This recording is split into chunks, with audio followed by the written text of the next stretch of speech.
my birth date is January the 20th, 1922. And my parents were Wilbur Murray Gaskins and Donna Hendricks. She had a middle name too. And I don't know how they met, tell you the truth. Both of my grandfathers, Grandfather Hendricks and Grandfather Gaskins, were born the same month. And they were good friends, and I think after Granddaddy Hendricks moved to Nashville, he did work for my grandfather Hendricks, you know. Now how my parents met, I just don't know, but there's something a little funny that some old man told me one time. He said, Wilbur wore out a good Buick automobile going down there to visit Donna. So they got intimately acquainted somehow or another, but I don't know how. Okay. But anyhow, that's the reason I'm here, is it? Yeah, that's right. That's right. And what was your father's occupation? Well, I hate to say that. He pretty much, even as a grown man, he had to do what Papa said. That's his daddy. And he put him to work in that retail store down there as soon as he was able. And he worked there all his life. I worked there most of mine. Is that right? Where was the store? The store was in a good location, but back then, because it was facing the railroad, right close to the railroad depot, which also was the freight depot where most of the goods came in by train, you know. So it was a good location, and the brick building's still there. Originally, there was a two-story wooden building there, operated by my grandfather's cousin, a man named Paul, who came to left off of Willacoochee. And my grandfather eventually bought him out. Paul moved back to Willacoochee, and he operated out of that store for a short time, and then had it moved back behind there on the backside lot facing east, and then he built this brick building. And that's where my father started to work. What year was that brick building built? Do you know? Yes, I think my dad said that they worked on a long time, but around 1910. Does that sound about right? I think it was. I think when he was about 15 years old.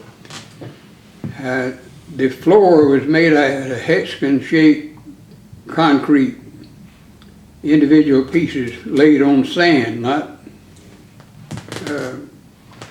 put together with cement or anything like that. Mm-hmm. And my dad said that they came in a rail car and they set siding over there near the depot, and he hauled a lot of those things over there himself, you know, with a horse and wagon, you know. And he helped with the building, not the actual construction work, you know, but such things that he could do. Right. And as soon as it was open, we went right to work. Is that right? That's right. And the only other thing that he did in addition to that, he got into the fertilizer business on his own. And my grandfather used a good bit of it too, and he had several tenant farmers, but that was the only thing that he did that wasn't strictly through the main business, which was a partnership. Originally I had three partners. My dad, his brother Edwin Gaskins, who moved to Nashville. He got interested in automobiles, and he was a Ford dealer down there in Nashville for a long time. And they bought out his interest when he got ready to leave, and they operated just the two of them there until my grandfather's death, and eventually I became a partner with my father in it. Well, anyhow, they sold everything from baby diapers to coffins back then. I mean, that's the way those old general stores worked, you know. They just sold everything. A farmer could go there and get hamstrings and saddles and nails and food, clothing, Everything sold on one roof. I guess that was a mini Walmart back in those days, but anyhow, most of them dried up in these small towns, you know. Right. We tried our best to keep that one going for a long time, but it was difficult, I'll tell you.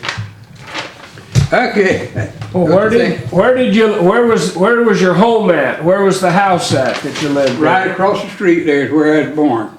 Oh, really? Yeah, that's right. The house isn't there anymore. The house isn't there anymore? Yeah. Oh, it's still there? Yeah, it's right there. Hmm. My brother and I, after our father and our stepmother died, neither of us were interested in any rental property. I sure wasn't. And we decided to sell it. And we sold it to a local woman and her husband. Girl grew up here. We thought probably they'd stay there and raise their children there, but they eventually divorced. And she still own it, Melinda? As far as you? I think so. Yeah, okay, but it's a rental house now. But it's virtually the same thing. Were you born there? Yeah, my brother was born there. And my older brother, who died at birth, was born there. And Dr. W.A. Moore was the family physician, and all the kids were born at home back then, you know. And if they needed anything that a hospital could supply, that was just tough luck. The old doctor carried a black bag, you know, and his tools and medicines were with him when he got there. But my older brother died at birth, 1919, I believe it was. But anyhow, got along a little bit better. I think I came in pretty good shape. That's about the only claim to fame, if I've got one, I think, is the fact that the Lord's let me live longer than most of my Your siblings. folks Yeah. friends, you know. Yeah. And I'm thankful for that. Okay, let's see. So you lived in that same house all of your life then? You lived in that same house until your dad passed away, or what? Well, I didn't. Until he married. I was already married. I was already married by the time. Let me get that straight now. Marguerite and I, my wife, did live there for just a few months while my father was trying to find a house for us. He was very gracious and kind. If he hadn't have been, he would have run me off, I'll tell you. But he was a good man. And he sought diligently trying to find a place for us to stay after we married. That was the shock of his life when he found out I'd quit school and got married. And it was a horrible way to treat him, I guess, but I think it turned out pretty well. How old were you when you got married? I hate to tell you. We were both a little short of our 18th birthday. They had a place in Jasper, Florida. It was I guess, considered a marriage mill. That's where lots of young folks drove down there to get married, you know. And a justice of the peace named Johnson, which also was my wife's surname, married us. And I think all he was interested in is a little bit of cash, you know. Those were kind of tough times back in the 30s, you know. And there's lots of folks went down there and got married. And it was so easy, I guess. It was a foolish thing to do because we both could have wound up back at our home, you know. I didn't have a job, and my father and grandfather allowed me to go to work in their business down there. And if they hadn't, well, I'm not going to speculate on that. It didn't happen, and I'm just glad. He was a college student at Georgia Tech at that time. Oh, is that right? You were going to school at that time. How did you meet your wife? Well, I really wasn't that much interested in girls. in my early teens, I was interested more in hunting and fishing and things like that. But several of the boys who were in the Alapo High School moved to Nashville for their maybe the last 2 years of their school so they could play football and basketball. Well, I wasn't very athletic, and I stayed put here and graduated here from Alapo. But some of my friends were always telling me about the girls that they met down there in Nashville. And finally one of them told me one day, he said, there's a girl there, I just believe that you ought to meet her. How about going down there with us to ball game Friday night? And she plays ball on the girls' team there, and we'll set up a meeting for you. I think you'll like her. Well, that's how we first met, and it was pretty casual, and I don't think it meant a whole lot to either one of us, but somehow or another the relationship grew. And I didn't have a way to get to Nashville unless I rode with one of them, you know. And they used to drive me down there maybe on a Sunday afternoon and dump me out at her house. And we'd sit out there on the front porch in the swing. And Where was her house at? it was just a block off of the main street there in Nashville on Bartow Street. What else is around that? It's Right across from the Woman's Club. Oh, was it? That It's still house. Oh, It's still that Victorian home that's there.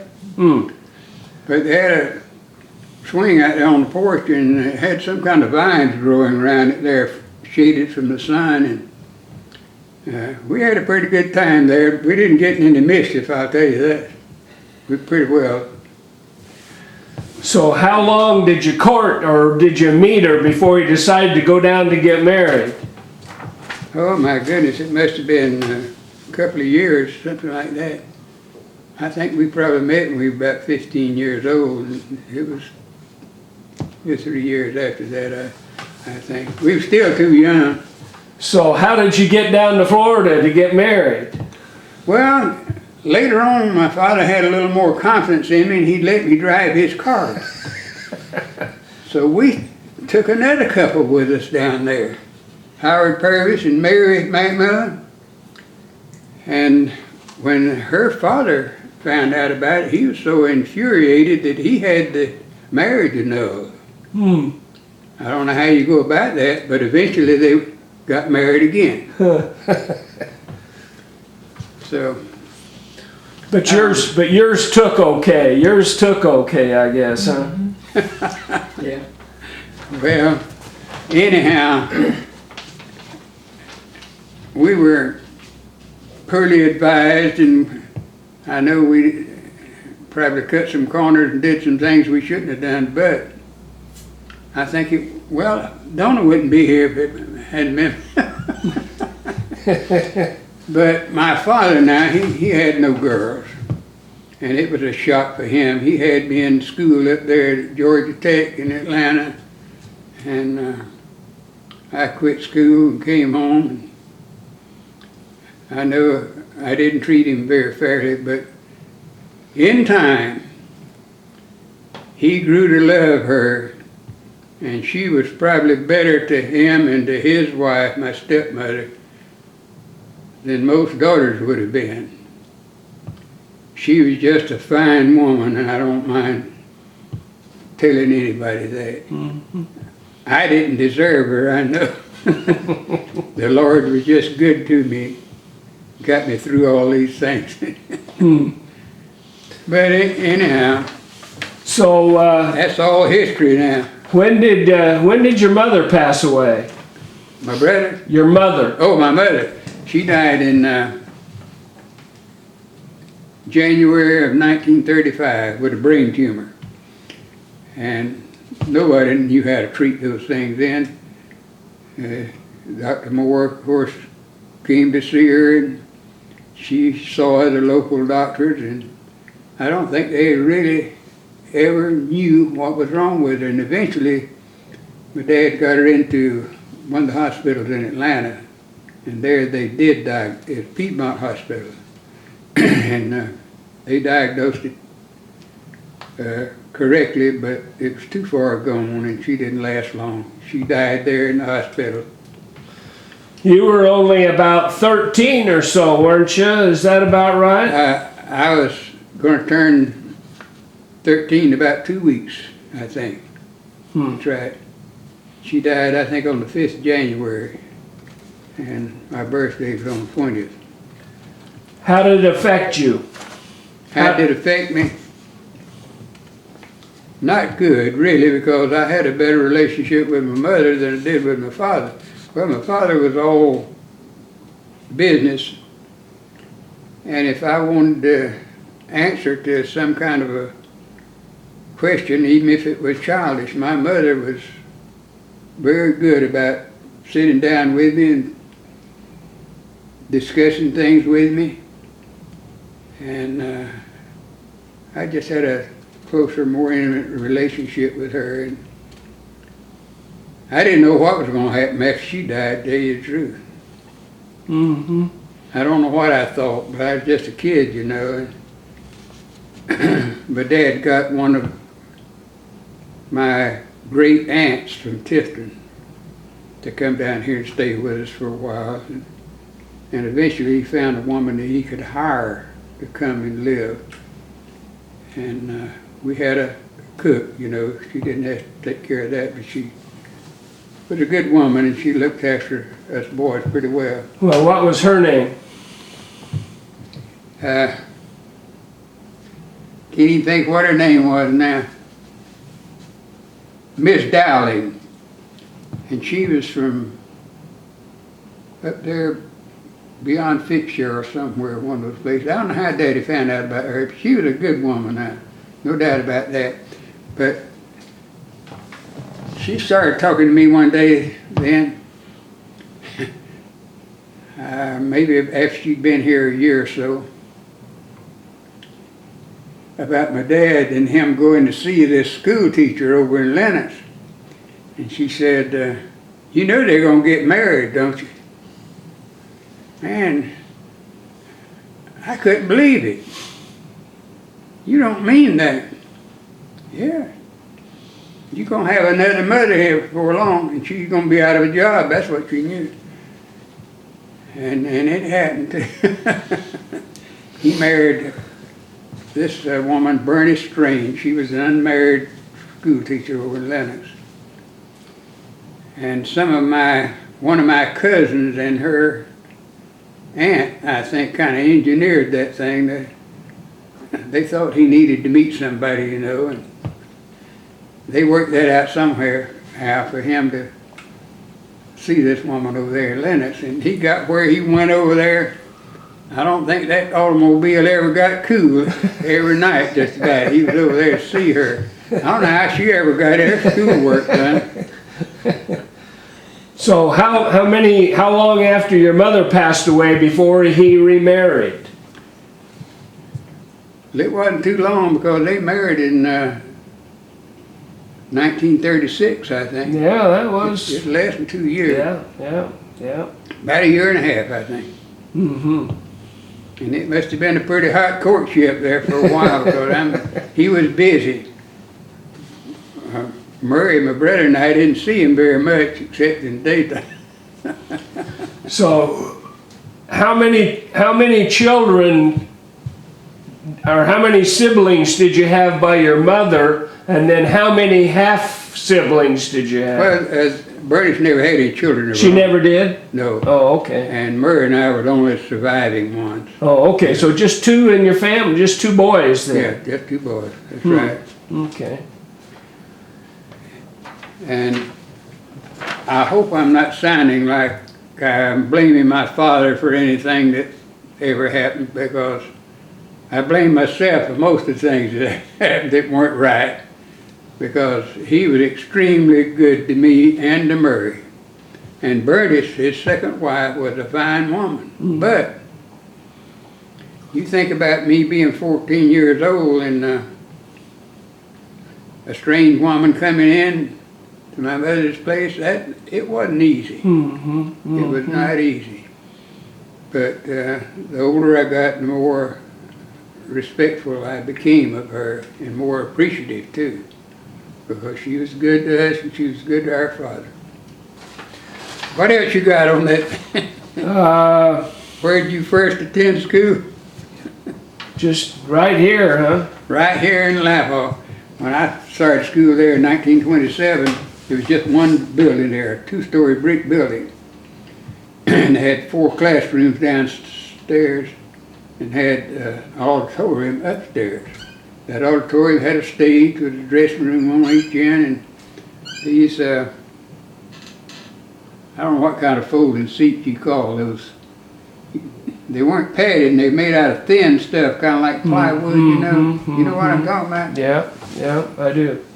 And they had commencement programs and box suppers. You ever hear of a box supper? Yes, yes. I remember attending one of those with my parents one time. And then when the county schools were consolidated, they tore out all that stuff upstairs and put 4 classrooms up there. Oh. And the floors in the classrooms were about like that, you know. They had the same slope As the auditorium had. Huh. So I was in the 8th grade in one of those upstairs rooms when my mother died. And then they built a frame building over on the east side there to accommodate the high school. And I moved over there and graduated there. Were you in that building when the storm came? That Yes. building on 5th grade. 1952, it wiped that thing clean. I mean, there wasn't anything left after that tornado except those brick pillars that held up the floor and the steps. All the rest of it flew away. I guess it must have been right in the center of it. I just don't know. But they found papers and pieces of school books and things in some of the other counties over to the northwest of here. It was totally demolished. Where were you when the tornado hit? Well, all of our children were born. All of us were living in this house that my father had bought for Marguerite and me years earlier. Where was it at? It's right over there. It's facing 82 Highway now, right next door. Oh, okay. Now, of course, we modified it a lot down through the 45 years that we lived there. But that's where we were. In fact, we've done quite a bit of work on that house before the tornado hit, remodeling. And it was so strange. It was on a Sunday morning, and to get 6 people ready for Sunday school and church with one bathroom, I tell you, it took some manipulating, and you had to be quick to take your turn, and you couldn't stay very long. But anyhow, I went in there to shave early, and no water. And I didn't think too much about the fact that the lights were out, you know, because that happened every now and then. No water, no electricity. And it was getting a little bit dark, and I walked out to a screened hallway that used to be a back porch where I could see out the back of the house. And there was a zinc tub up on the landing of the steps there, turned upside down. And all of a sudden that thing went up in the air like a big firecracker was under it. I'd never seen anything like that. That's when that tornado was coming through, but we were on the outside edge of it. I said, my goodness, Marguerite, I don't know what in the world happened. And I went outside, and it looked like every tree in town was level. There used to be large oak trees on either side of Main Street, and they just made a canopy over the road, you know. And nearly every one of them was down. Our water, we'd only had running water in Lap Hall for about 2 or 3 years, I think, since 1949, it toppled the tank.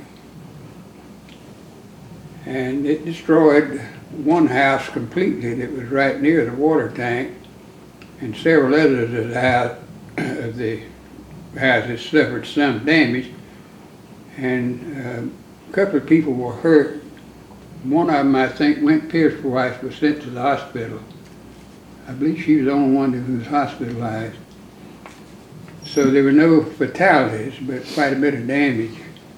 But I guess in places like Alabama and Kansas and Oklahoma City, they wouldn't consider that a tornado at all, would they?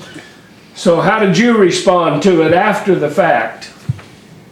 Well, we had some damage down at our store building. I was going to ask you, yeah. And we had some work to do down there.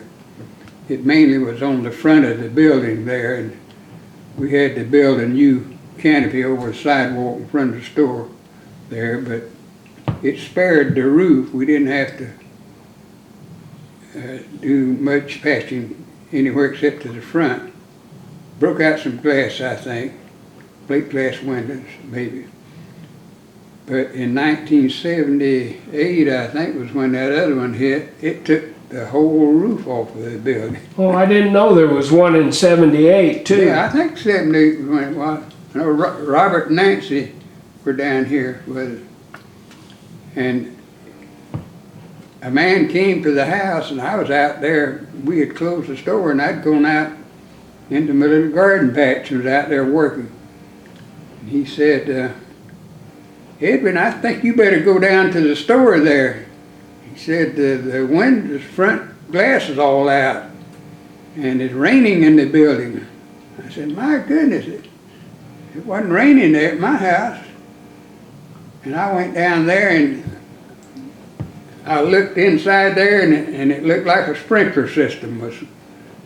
It took the entire roof of it off, and the water was running in there. It ruined practically everything we had in the building.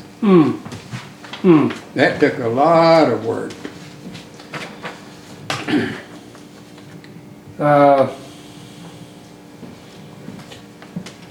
You say you had what, four children? 4 children? How many children did you have? Yeah, we had 4. Four? Had one son and 3 daughters. Okay, what were their names? They're all living now except the son. Oh, okay. He died 2 years after his mother died. Oh, really? Yeah. But when I went into the Army, he was 2 weeks old. What year did you go into the service? It was in the spring of 1944. Donna was 2 years old, and he was 2 weeks old the day I left. My father kept telling me from the time we got into the war, he said, don't worry, you won't ever have to go. He said, you got a wife and a child, and they won't need you. I never felt too secure about it, but that was a big war, I'll tell you, and required a tremendous amount of manpower. Were you drafted or did? Yeah, I drafted. No, sir, I'm no hero.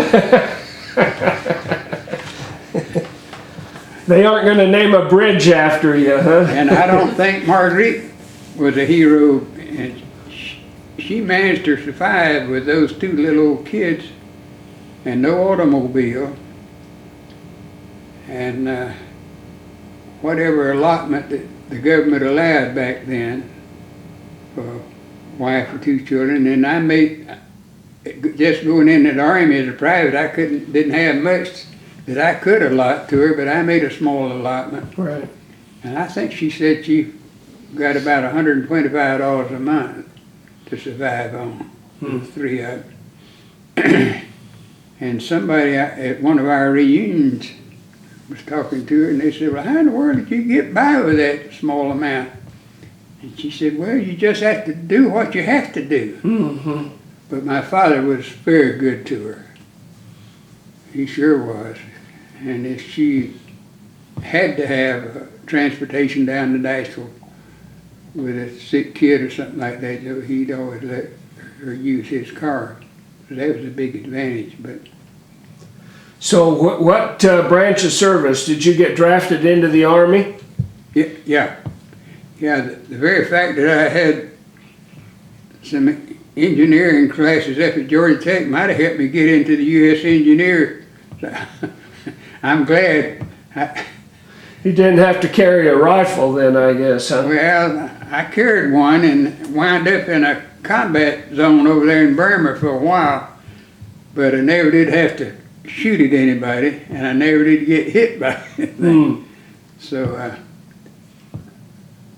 at one time I was put into, I don't know, I've forgotten what terminology the Army used for that company that they put me in, but anyhow, I figured it's a bunch of misfits that they didn't know what to do with. And I had no idea where I was going. I knew they were going to send me overseas somewhere.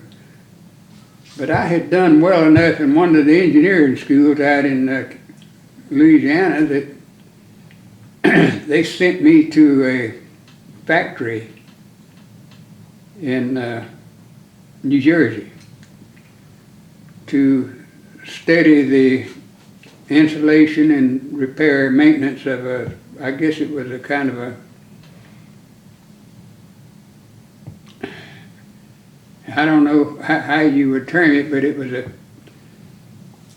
unusual gadget in that you could install it into a military vehicle and maybe go for 10 or 12 miles in a kind of a circuit or something like that, and it would trace that like on a map if it was properly adjusted. It's a combination of electricity and magnetism. And when I got back, my training company was all locked up and there wasn't a soul in it. They'd all finished their school there and been transferred into other outfits. I didn't know what to do. I finally found somebody to take my orders, you know, and they put me in this replacement company. And then I got seeing some of these men that I knew, you know, that I'd taken basic training with and been there when we went to these various schools. And I'd say, man, talk to your first sergeant or anybody there in that company and see if there's not some way you can get me in there. There's no telling what they're going to do with me over here. They're liable to put me in the infantry and send me to, by that time, the war was going over in Europe, you know, and we're losing a lot of men too. So after about a couple of weeks' time, one day, I think somebody came over there with a notice and said, you're to report to the orderly room over at the 1575th Heavy Shot Company. And boy, I was glad. That was the one where a lot of these men were that I had trained with, you know. I don't know whether they needed me or not, but they got me in there, and I was sure glad to get in there. Where'd you go to basic at? Camp Claiborne, Louisiana. Okay. And that's where we went to these schools after basic too. Okay, you know. okay. But So they, as a whole, were a good bunch of men in there.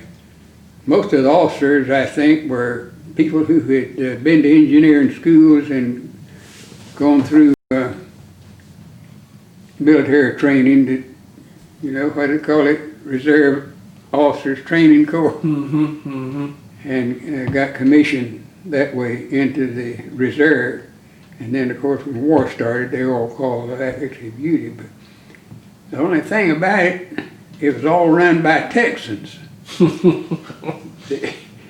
The company commander was a Texan.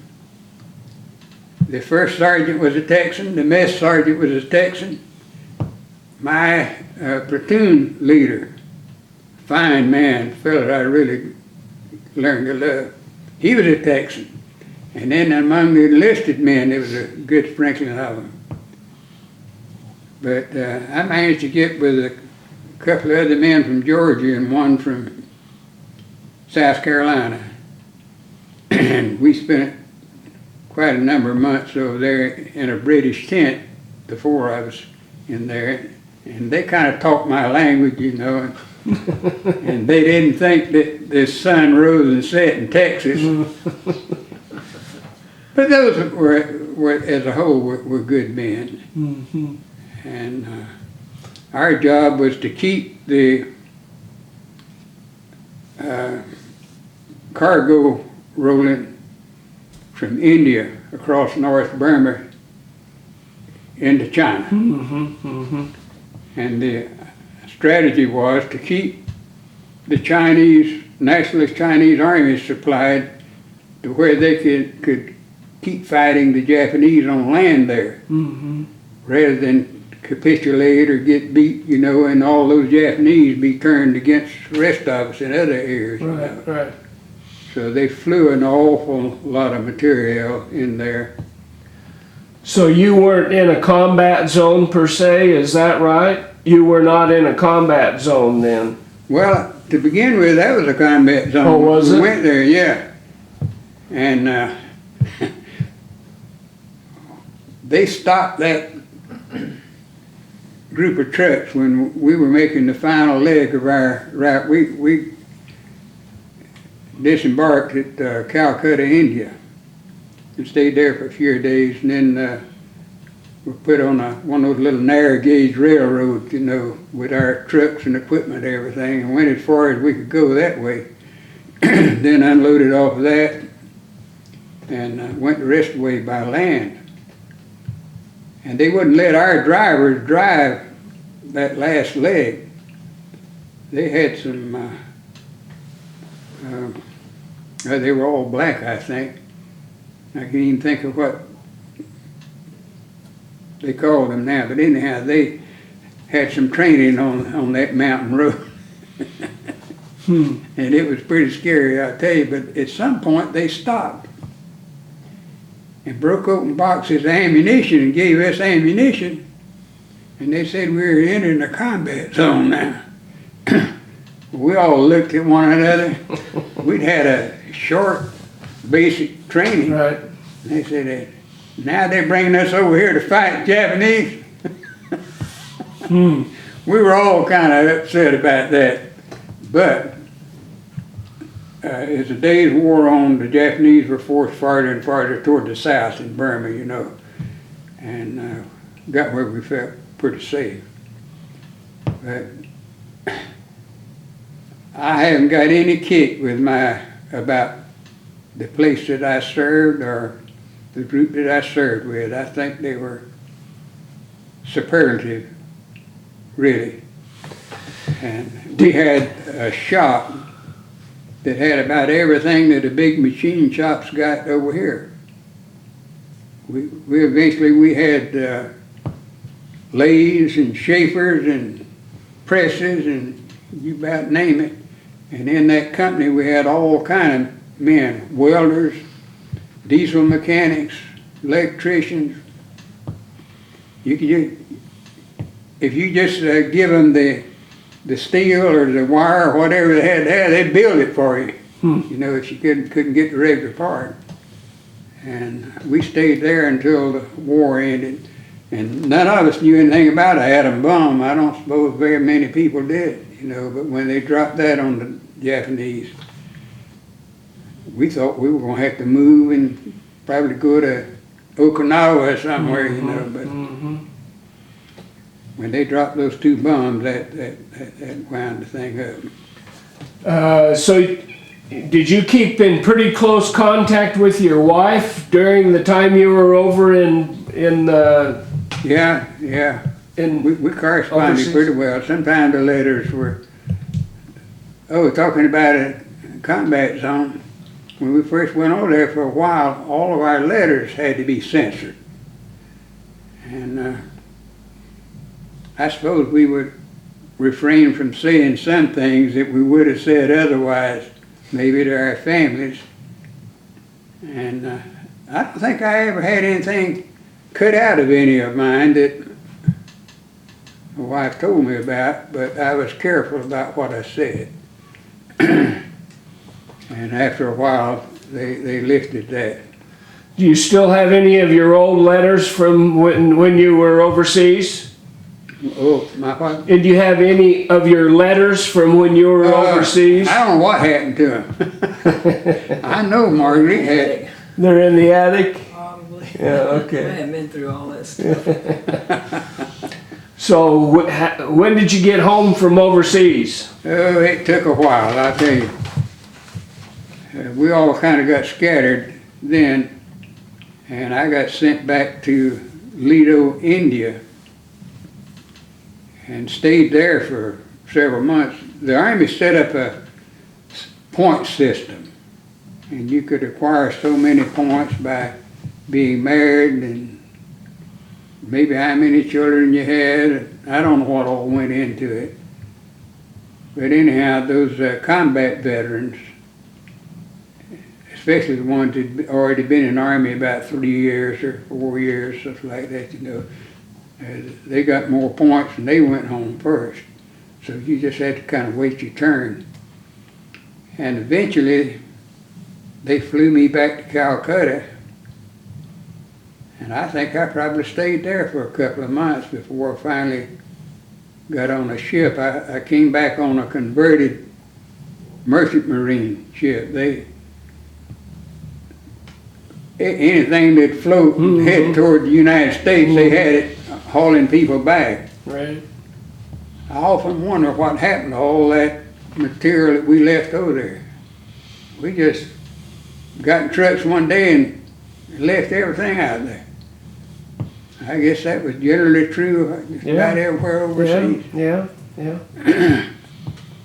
But it was March of '46 before I finally got home. I wound up at Seattle.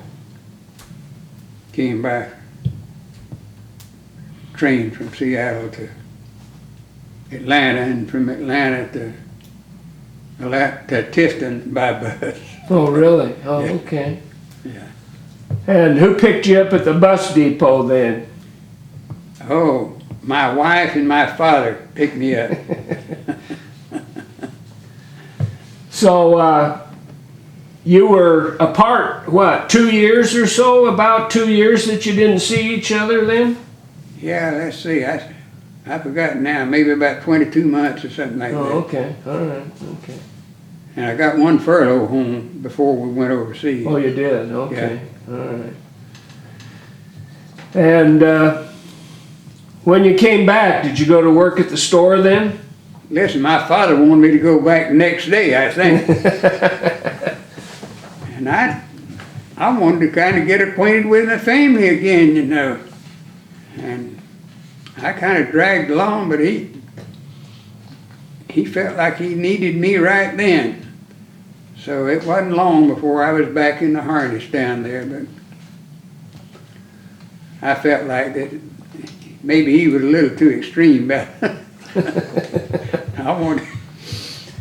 Well, he was a taskmaster then, wasn't he? He really worked these kids. So It wasn't really all that bad. When did you first get your first car then? When you got back? My first what? First car, automobile. Oh, since my uncle was in the Ford business down there at Nashville, he managed to secure what they call a 5-passenger coupe. And I believe they call that a 1946 model, but it probably was the same thing as a 1942 or something like that, you know. But anyhow, it was available, and he let my dad have it. And we did have transportation, but as our family grew, that got a little bit tight, because we had 2 more children after that. And we eventually wound up with a Ford station wagon in 1956, I think. You can remember that?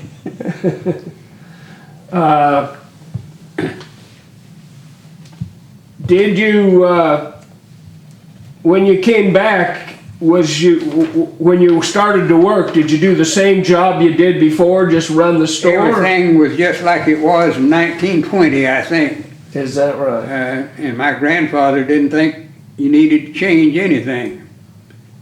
Yeah, it was just like it was. They still sold everything, but I think right after World War II, things began to change rapidly.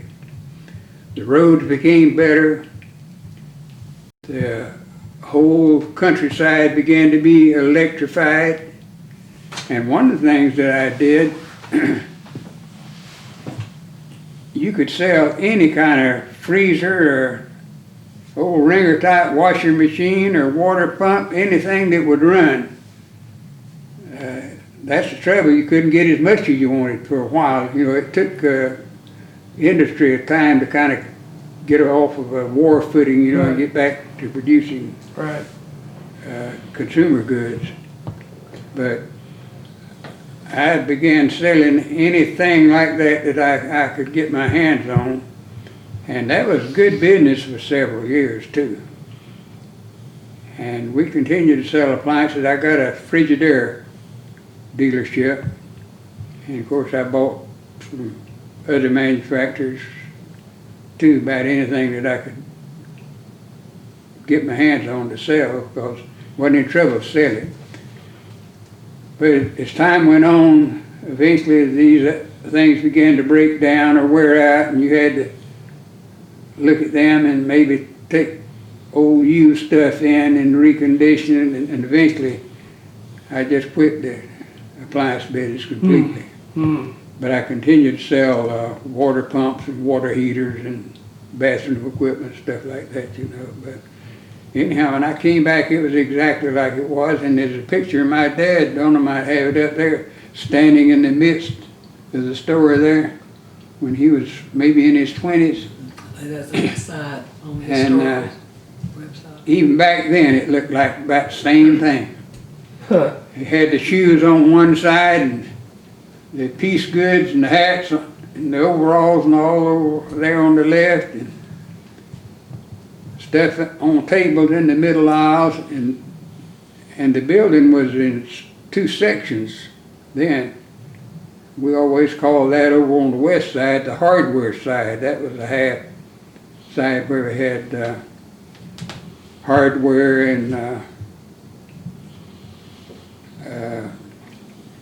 like bridles and saddles and mule collars and all that kind of stuff, and a certain amount of furniture too. You know, not big in the way of furniture, but they had some of it over there. You know, old kitchen cabinets and things like that. And it stayed that way for a pretty good while, but eventually I was able to partially self-service a grocery department where we sell groceries and meats. And I'm sure my grandfather didn't think that was necessary, but anyhow, it helped, and it was the first stage. And eventually we took out that dividing wall and put it all on one roof. Oh, okay. So there was actually a partition there between the two. Yeah, it had a opening in the front part and the back part back there. Go from one So you side could to walk the all the way through it Yeah. like that. Okay, okay. Yeah, and of course the shelves on the wall on both sides. Right. There's probably hundreds of little stores that look just about like that scattered over the country, you know. But So what year did you start putting groceries in then, into the store? well, we were selling groceries all the time. I you know, see, they but always- not fresh But when meats and produce though, in 1954, I believe it was, is when I got the first kind of semi-self-service huh? Okay. with shopping carts. Oh, okay. Yeah, kind of supermarket feel Yeah. to it. Okay. It didn't look like much of a supermarket, but we bought a little bit of extra refrigerated equipment, and we still had a meat case back there, not self-service, you know, they sold out of the case, you know, with a glass front. Right.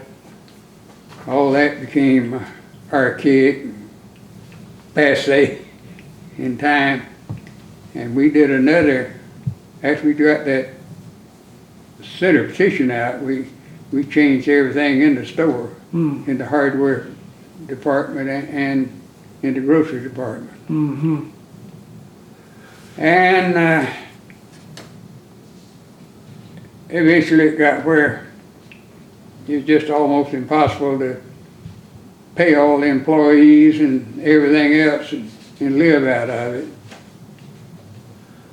But we operated it like that for quite a number of years and then closed it down and leased it to other people. Mm.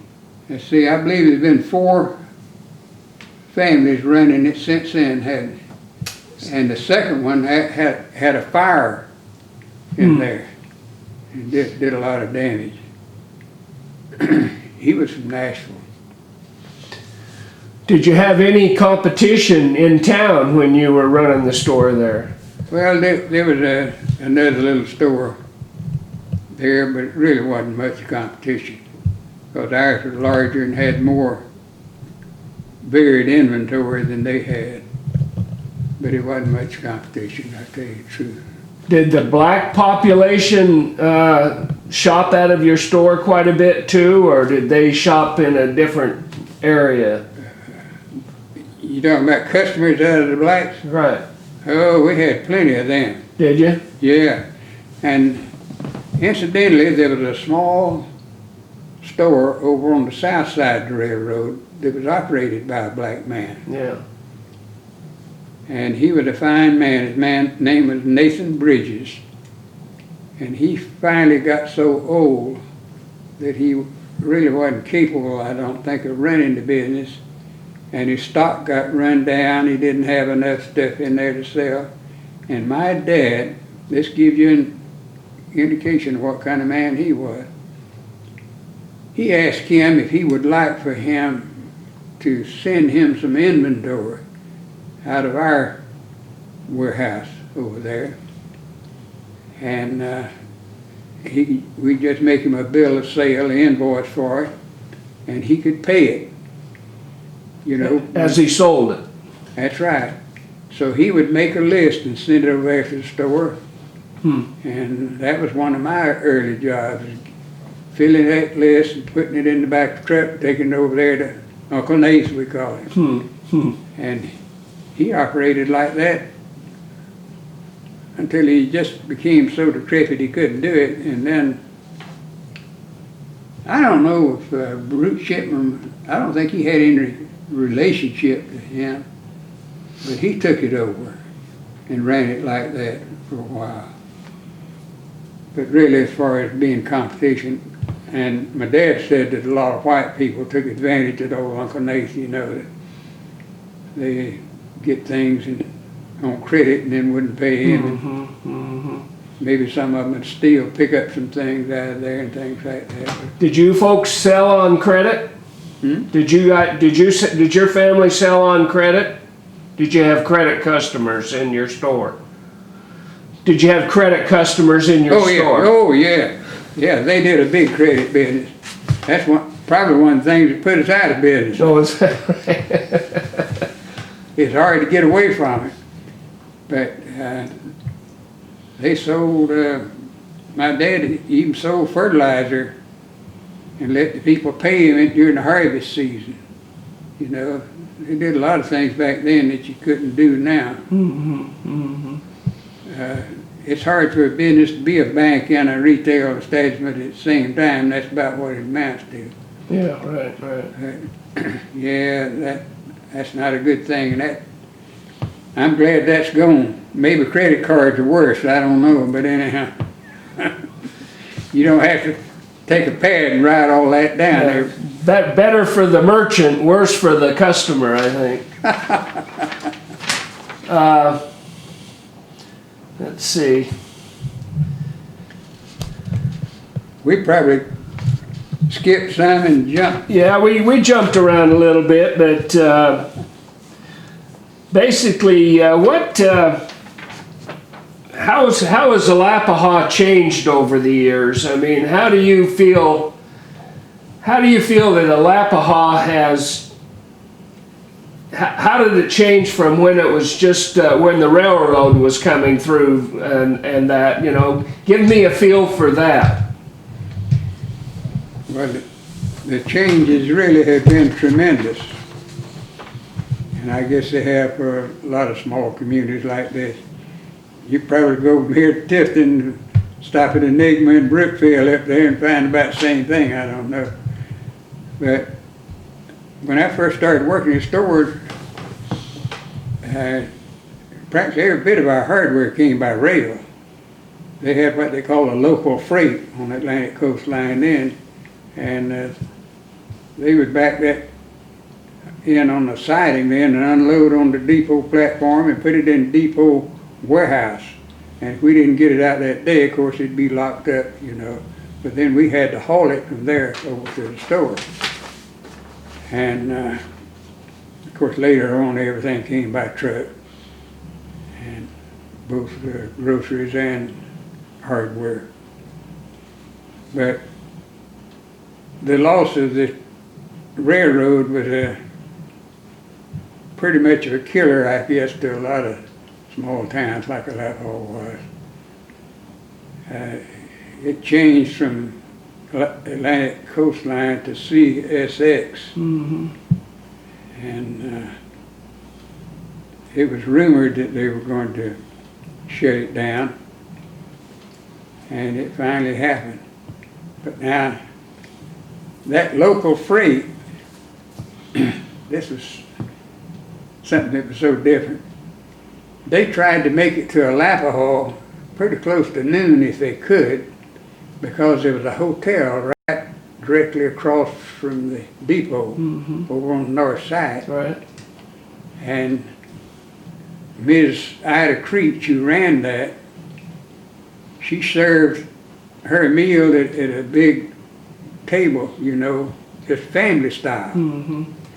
They'd set a bowl of fried chicken out there, turnip greens, and a plate of biscuits and all like that, and you just pass it around like home, you know. And those railroad workers, they like to hit here and go over there to Miss Creech's to eat. Now that's a big change. Nothing like that. Right. But school teachers also boarded over there at one time. Little school had mostly, I guess, unmarried young women coming from other towns teaching school, and several of them boarded over there at the hotel. And that's all gone now. And let's see, I'm trying to think now. When I was a real small boy, of course, we had a resident doctor, Dr. W.A. Moore. We had a drugstore with a pharmacist who was a cousin to Dr. Moore. Had a dentist in the old two-story Macmillan building upstairs there, before we had any electricity, and he had one of these drills that you run with your foot, you know. Mm-hmm. And I think the lawyers had all gone by the time I came along. But there's several type businesses like that were in operation, because they all disappeared in time.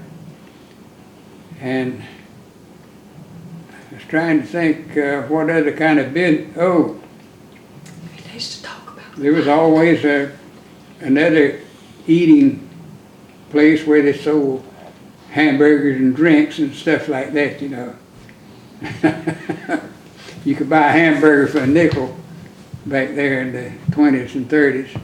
And a barber shop. Somebody asked me not long ago, was it you that asked me what a haircut cost? Thanks. Yeah, I thought it was. Who was the barber? Well, one time they had two. There, Russell Hayes was one of them, and his father worked down there at the general store. He had been an employee of my grandfather before he ever went to the store. He was what they call a woodsman. Mm-hmm. Mm-hmm. My grandfather had a substantial amount of timber, and they had these cat faces on the pine trees. Turpentining. Yeah, dipped a certain time, you know. Mm-hmm. And Mr. Hayes worked in that before he ever came to the store there. So his son, Russell, was one of the barbers, and I guess, I don't know if George Moore started under him or not, or with him. I kind of believe he did. But before that, I know there was a man, can't think of his name right now, but he moved to Miami.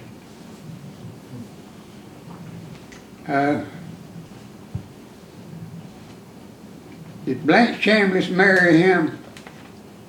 I'm not sure. I kind of believe she did. I can't think of his name, but anyhow, he moved to Miami. When he got down there, he found the pastures were greener down there, and I think he stayed.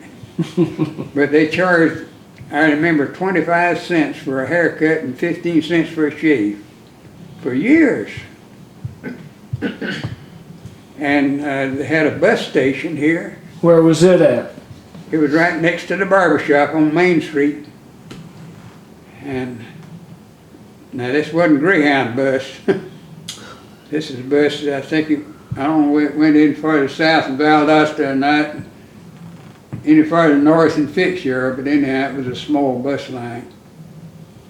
And a lot of people used things like that back in those days. Mm-hmm.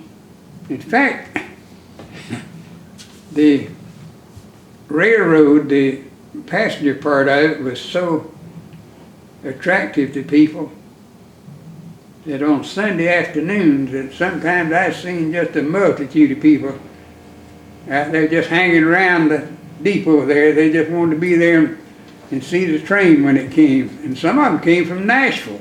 They didn't have a decent rail line in Nashville. They had the Georgia, Florida, you know, but there wasn't much to that. But this was the Atlantic Coastline. Yeah. But trying to think of what other businesses they had that this. You have a movie theater too, didn't you? Did you have a movie theater? Movie house? Movies. Movies.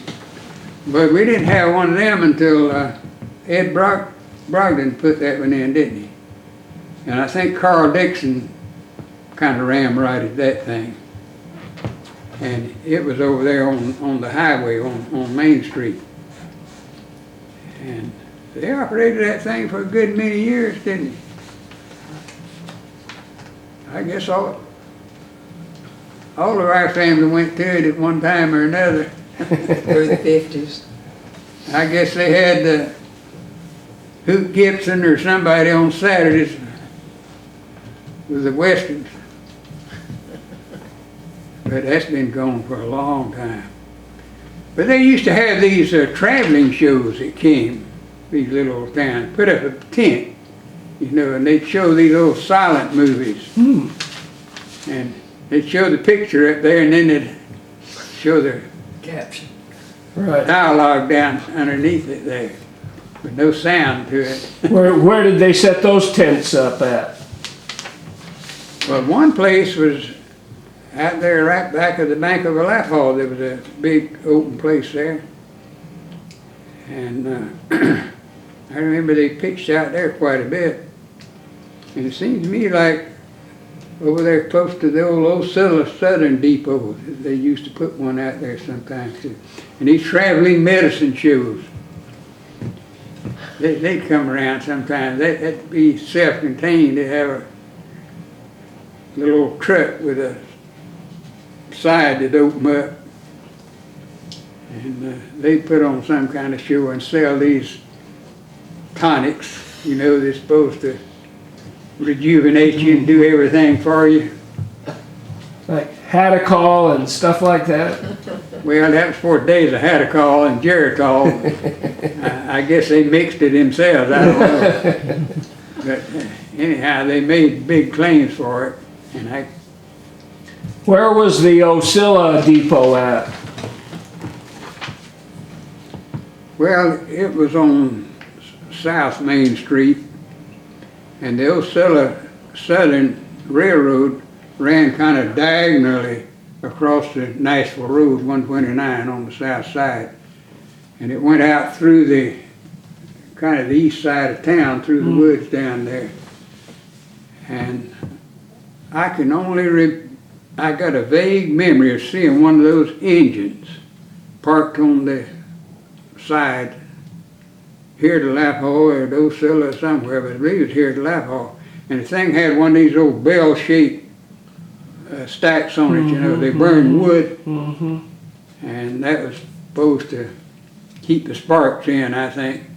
But in spite of that, my dad said it was nothing unusual at all for him to set woods on fire between here and Nashville somewhere, you know. They ain't come puffing along there, you know, and next thing you know, the woods would be burning. Some people made a living, I think, cutting wood for that thing. But I never did see it in operation, but the rails were still there until they paved that road, I think. I know they closed the railroad down, I think, just shortly before you were born, I think. I think it was about 1919 or 1920 or something like that. But you know, there was a bridge across the Lapham River right there, what we call Lucy Lake. That's right, I was going to ask you about that. And my dad said that Lucy Lake back there in the, I guess the World War II area along in there was a kind of a well-used spot. They had a dance hall out there. And roller skating rink and a bowling alley.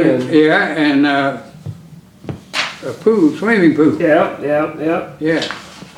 So the railroad went right through there, you know, and I think they'd have an excursion rate sometime where a whole bunch of them would get together and go there and spend a day, maybe a Saturday or Sunday. Right. And did you ever go up to Lucy Lake where it was? Well, the thing went defunct and somebody rebuilt it long about 1930 or 31, like that. They even put a two-story building around that swimming pool and had dressing rooms, you know. You rent a bathing suit, they'd assign you a room there, you know, you go there. And they rebuilt that dance hall, and it was used quite a bit. I wouldn't be surprised, I don't know this, maybe I shouldn't say it, but I wouldn't be surprised that if you wanted a drink of something with alcohol in it, you probably could obtain it. Up there, huh? There, I don't know. But that flourished for a while, but it didn't last for many years, and it eventually all rotted down, I think. Where'd you go to church? To the Methodist Church. At the time I committed my life to the Lord, I was in service. And it was the only white Protestant church in Lapham at that time. Now, all my mother's folks were Southern Baptist, and she was, and although they had a Baptist church here when I was small, and it eventually closed for some reason, I don't know why. The whole building stayed there for years and years. Where was it at? It was over on George Street on the west side of town, just a short ways behind our store. And when that closed down, she started going to the Methodist Church and even taught a Sunday school class there at one time. But she never changed her membership. She was a member of the Baptist Church in Nashville. That's where she grew up. She was born in Tifton, when Tifton was in Barron County. Did you know that? Yes. Okay. Well, she was born there in 1895. Okay. Yeah. And her father moved his family to Willacoochee, built a house there, and began his law practice there in Willacoochee.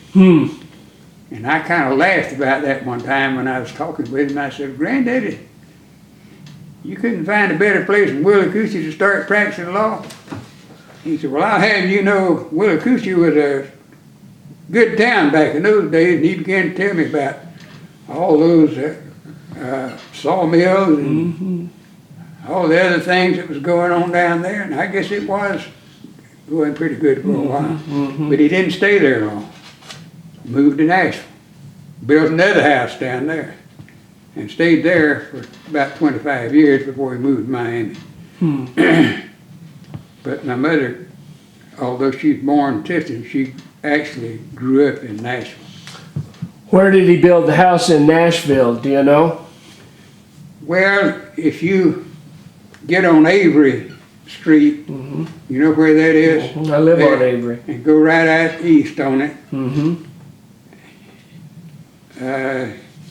You go down there to where you get almost out of the residential area there, and you begin to hit those warehouses. And he built that house on a lot there that was facing east. Okay. Pretty big house, and he had quite a bit of land with it. It had, you know, sheds and all for milk cows and horses and things like that out there in the back. I just can barely remember when they moved there. Now, what was his last name? Hendricks. Hendricks. Yeah, Okay. his picture, he was mayor.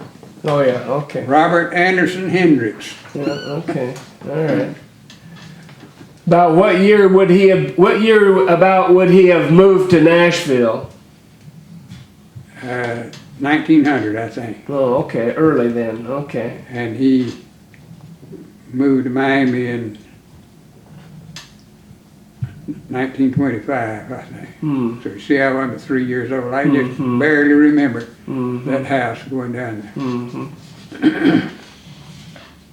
So, was your family involved in lumber? I mean, besides your grandfather, did the rest of your family ever stay in the lumber business or have anything to do with it? But lumber business? Yes. No.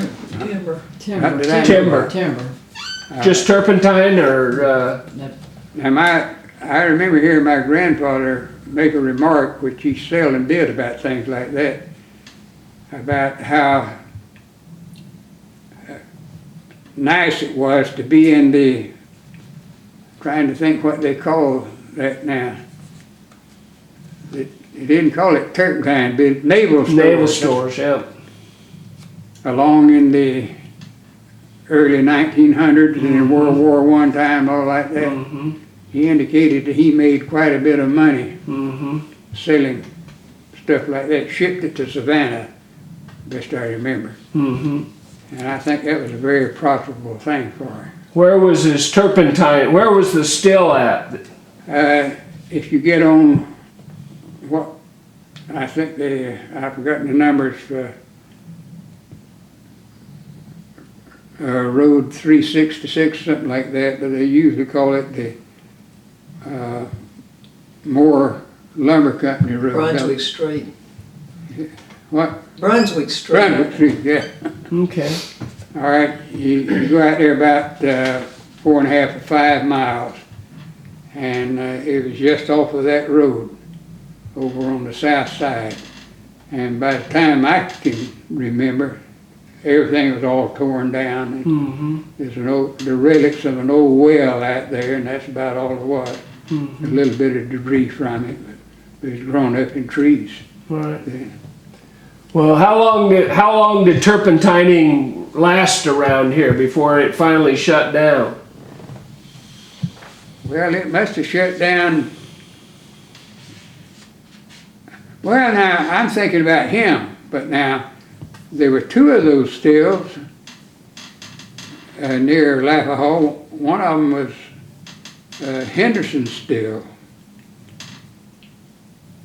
which is the land that the state bought for that experiment station, the grazing range out there. And I'm sure they got that at a bargain, because they bought that back before land prices rose very much.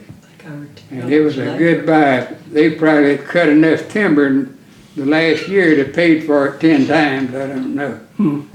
But anyhow, that one was in operation. And there was one between here and Enigma, which would have been about, probably about 4 miles from Lapa Hall. What side of of 82? On the south side or No, it north was on the side? north side. I hadn't been out there, and it was in operation. Good night, I can't think of that man's, Collier. That was Collier's still. Oh, okay. And I remember Mrs. Collier was a real good friend of my mother's. They fished together quite a bit. And she eventually, after Mr. Collier died, they sold the still. She moved to Tifton and established a dry cleaning business up there and operated that many years. That was when they'd send people out to pick up your dry cleaning. Yeah. Man used to come to a lap hall and pick it up.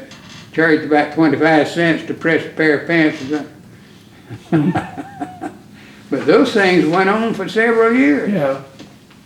I'd say Up in the 30s or 40s anyway, or?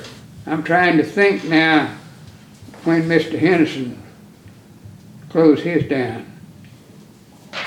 His wife contracted cancer and died. He remarried.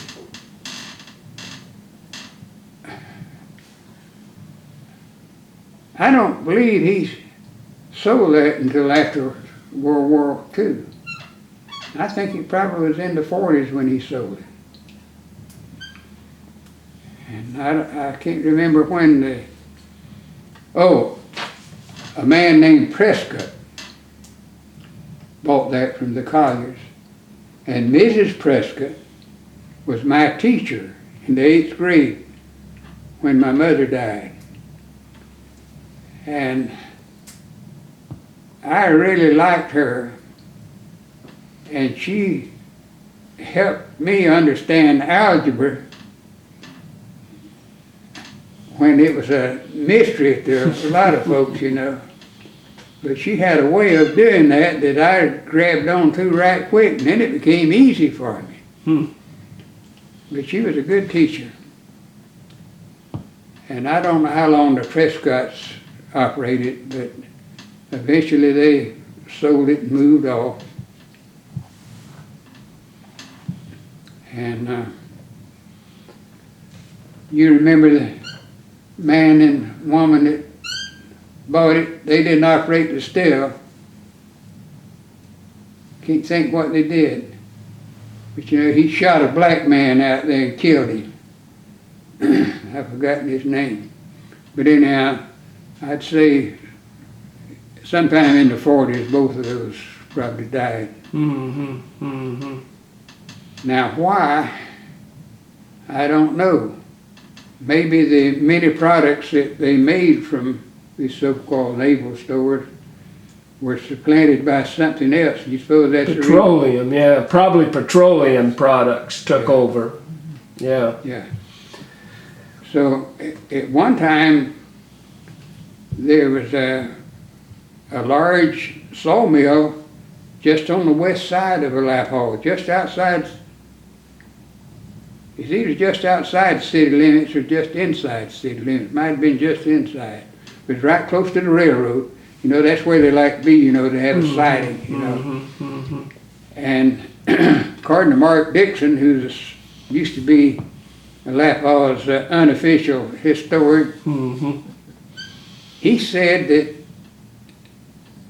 the first electric lights in Lap Hall were out there at that sawmill. They installed probably a steam generator or something, you know, and had electric lights out there. And people went out there just to see the lights. And I think his great-grandmother and Mrs. Polk was going along a gangplank or something out there viewing the sights and fell and hurt herself real bad. Maybe broke a hip or something.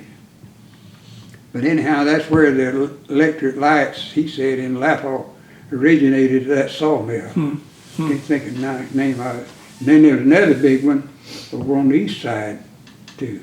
And my grandfather eventually got control of that land after the sawmill went out of business.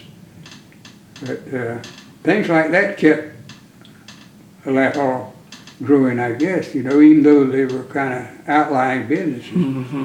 But the salt, yeah, and I'm sure you heard they had a wool market here one time. Yeah. Up until when? Was that even while you were living, or was that No, that was before? That was before, but Mr. F.O. Baker, who was one of the movers and shakers around Lappaw, he's a big farmer, had a lot of land. He was maybe the president of the bank and mayor of the town. My Uncle Eston married his daughter, and I knew him quite well, but he still had sheep up until the time I was grown. And back then they didn't have any laws prohibiting the livestock just from running loose in the woods, and you'd see some of those sheep around the edge of town sometime. But the thing that got rid of them was the screwworm. Now that was an awful thing that happened to the farmers, I'm telling you, because just about every animal, if it was a sow or a cow, whatever, if they didn't watch that animal from the day one, those things would get into that calf or pig or whatever it was, and that was a plague, I'm telling you, and that lasted for a long time. Now, Daddy remembers going to the sheep shearing with Mr. Baker. Oh, is that right? Yeah, I can't remember going to but one of them, but Mr. Baker would have enough of these sheep slaughtered to where they'd have a big barbecue. And he owned a lot of land over on the west side of town, and they had a place out there they called a Big Lot, and there was a homestead there, but they also had pens and places where they sheared the sheep. And he'd have all these big annual barbecues, and they'd round up those sheep and shear them. I think that might have been in the early spring when they did that. And of course they didn't have electric shears like they have now. And poor little old naked sheep, you'd see different places where they'd cut them, when they turned them loose, with no wool on them. But I remember my cousin, Uncle Eston's daughter, Imogene. Of course, Mr. Baker was their grandfather. Some of the hired help there said, Imogene, don't you want to try your hand at this? And she got out there while they were holding the sheep trying to cut some of that wool off, but she couldn't do anything with it. But that was a big affair. There's a lot of folks went out there. Not too many people could accommodate something like that, but Mr. Baker could, because what about the bean shipping? Is there, somebody indicated to me one time that there was a big bean shipping, that they shipped a lot of beans out of Lappaw. Oh yeah, let me see, Mr. Baker was behind that. That was in bad depression era, I'll tell you. And somehow or another, I think he got the coastline to build an extension on the railroad platform there. I guess it's still there. And he persuaded farmers to plant beans primarily, Fort Hook beans and green beans, snap beans. The variety they planted was called Bountiful. And they put them in these kind of cone-shaped hampers, and loaded them into freight cars. And of course, those cars had bunks on the ends, you know, where that held ice. And they would come here and put them on the siding, and they'd have that ice already in there. And they'd load those cars with those beans and work through some brokers in New York or somewhere, you know, and they'd ship them north. And it provided a little bit of income. Was that primarily just during the Depression years, or was it, how long did they ship beans out as part of the products that they were shipping out of? You mean for one season, or for Yeah. how many years? For how many years?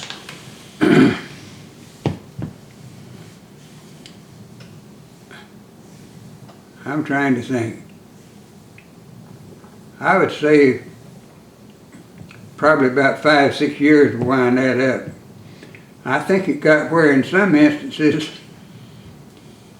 maybe they shipped the beans too late or didn't arrive in good order, or they're working with a crooked broker or something like that, and they'd get a bill for the freight and there wouldn't be enough proceeds from the beans, you know, to pay the freight up there. But he had that going in Enigma too. Either Mr. Baker was behind it or somebody did, because they shipped him out of Alapaw and Enigma. Was there a depot in Enigma too? Yeah. Was there? Yeah, they tore that one down, I think, didn't they? They tore down most of them except the one in Alapaw. Yeah, yeah. Hey. Were you ever involved in politics in town? I served on the city council for probably 25 years, something after my dad health got bad and he didn't offer to run again. They persuaded me to do that. I don't know if I ever contributed anything worthwhile, but anyhow, most of the time we got along pretty well. We never did bring any heavy industry back into Alapaw or anything like that. But What year did you first start serving on the city council? you know, I don't even know.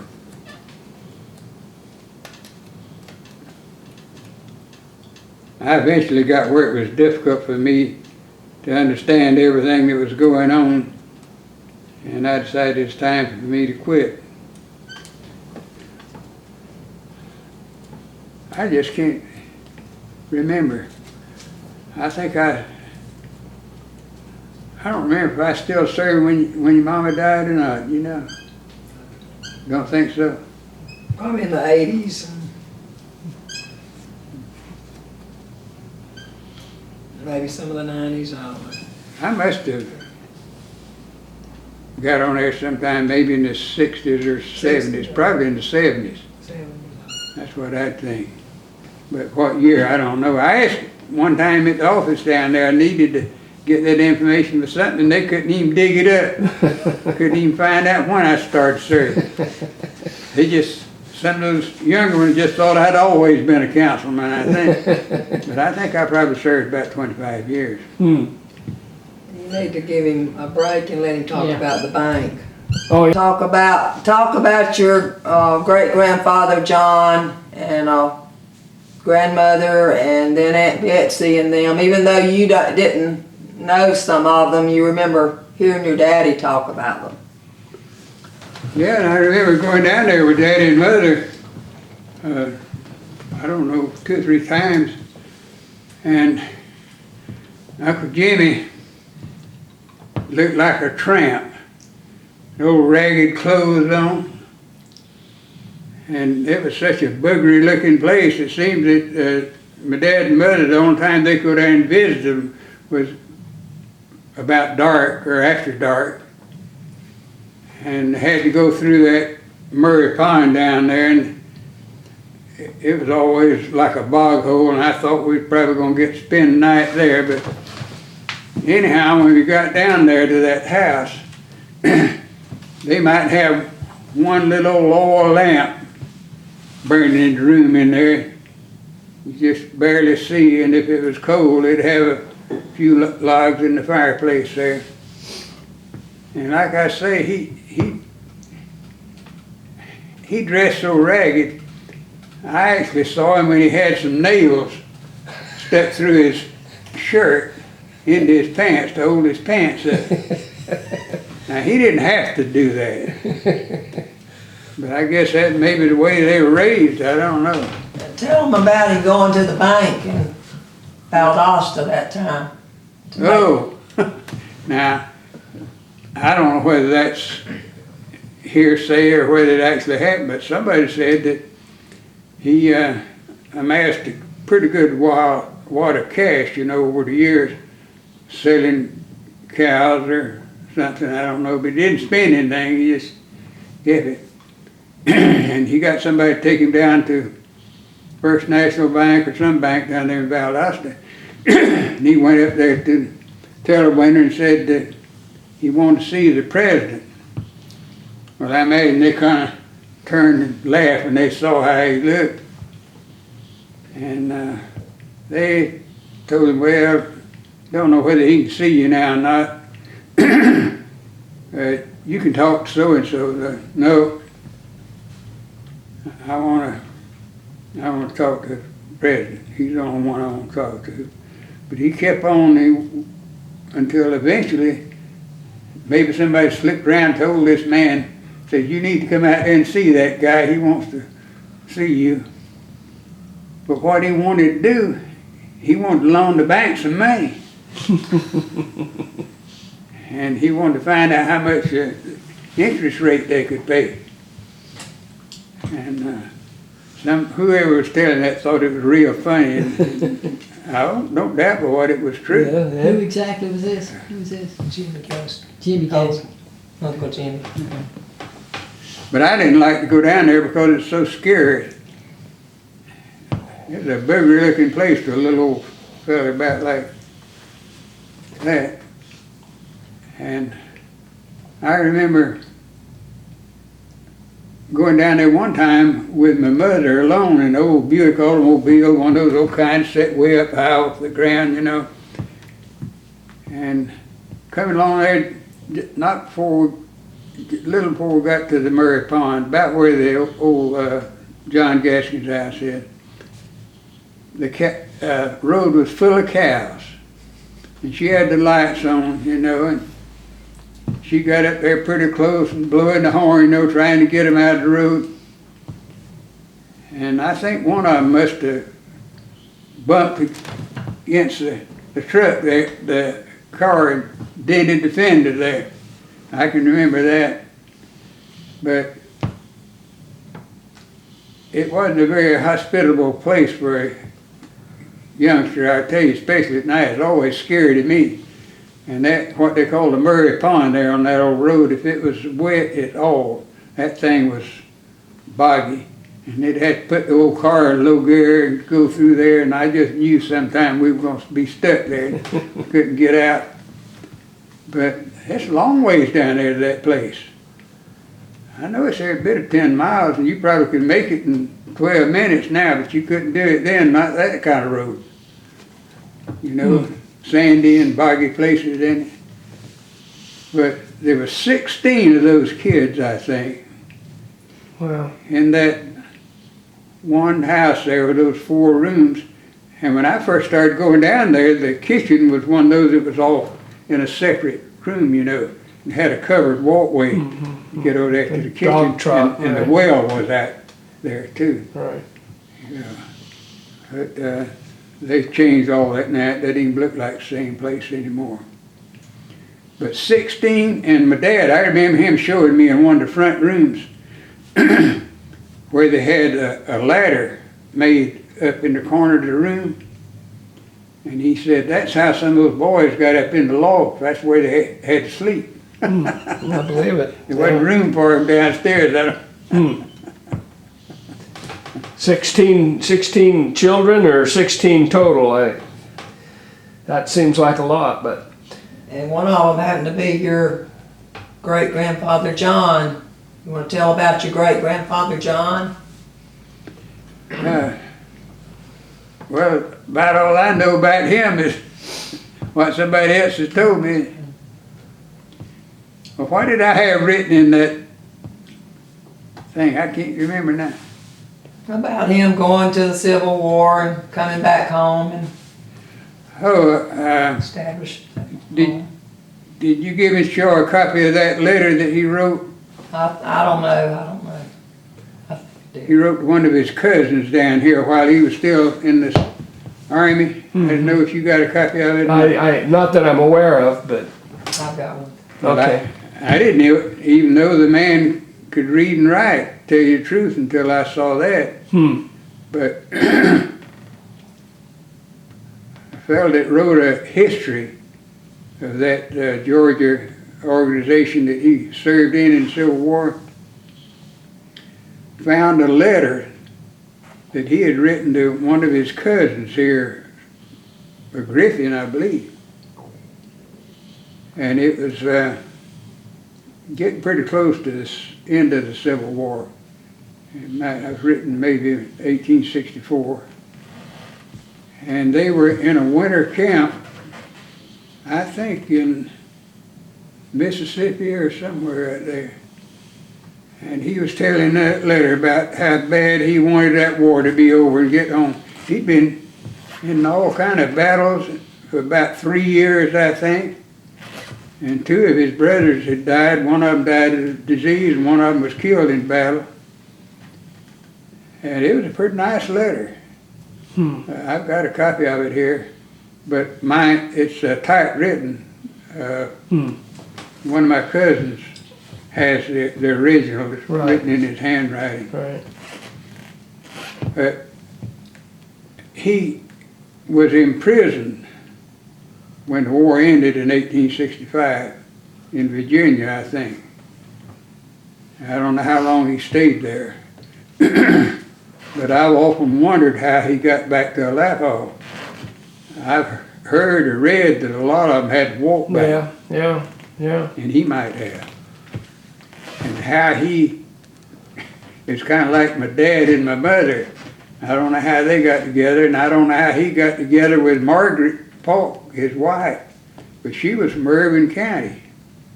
But somehow or another they got together, and they got married and built that house down there. That's about 4 miles from town, I think. The one that they lived in till he died. And my dad just couldn't remember him. He was talking about him having a white beard, you know, and I said, well, he must be real old.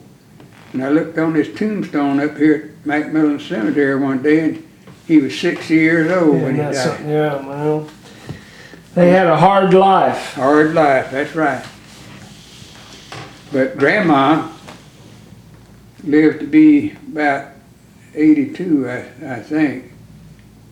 And she stayed out there, so my dad said, for a while after he died, but it was such an isolated place, and it just wasn't a place for a single woman anyhow. So my grandfather built a new house for her in 1900. It's still standing around there. And it had plenty of room. And she was a really gregarious person. She liked company and she liked to talk. She liked to talk better than I do. What was her name? What was her name? Margaret. She was Margaret Polk. Okay. And her brother, Thomas Polk, moved down here also. And he's let's see, he'd be Joe Dixon's great-grandfather, wouldn't he? Yeah. Joe's grandfather's John Polk. But how they got together, just have a good time. And especially if I had another boy with me, we liked to play around there. But one day, years later, I think I mentioned that my dad, after she died, that thing was still standing. I said, why in the world did they build that outhouse way up high like that. He said, Grandma said when she went in there to sit down, she didn't want to be down close to the ground.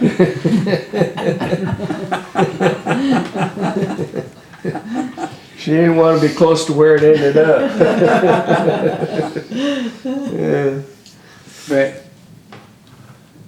there's probably the only place I ever saw any bedrooms with feather beds in. But I don't know how they got those things so puffed up and made up, but whenever they got them made up, my goodness, those things are that high off the ground, looks like. But I guess when you try to get in there, you know, they'd mash down. But that's what, her bed wasn't like that. But I think 2 of those bedrooms had those feather beds on them, best I remember. I guess it's all right in cold weather. Where'd your grandfather live? He lived right next door there. But he bought that house that he moved in. And my father was born there, and his sister was born there. Uncle Eston was born in another place. But he bought that house from somebody, but he built that one for my grandmother. And why he built it so big, I don't know, with all those rooms in it. But of course, he had kitchen and dining room and everything, and a sewing room there. I guess it was a bedroom also, but that's where she had her sewing machine. Is the house still there? Oh yeah, it's still right there in good shape. Whereabouts is it?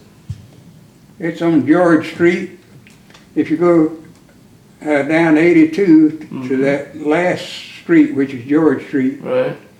my grandfather's house is right there on the corner. Oh, okay. And then right shortly below it there on the same side of the road is the one he built for his mother, and it's got a kind of a sharp, high roof on it. But my brother and I eventually got control of it because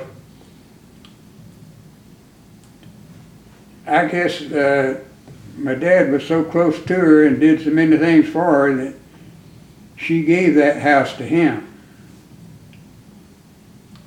And of course, at his death, my brother and I inherited it, and we sold it to one of our cousins because, as I say, neither one of us were interested in any rental property. But it's a pretty big old house, and all of them, you know, back in those days, they had those real high ceilings. Yeah. Did you ever remember my grandfather? He was the chief of police here in 1930. It was Brunershaw. Yeah, yeah.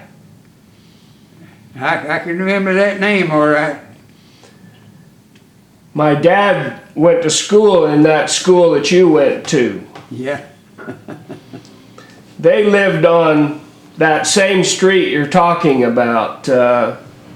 What was the name of it? George Street. Yeah.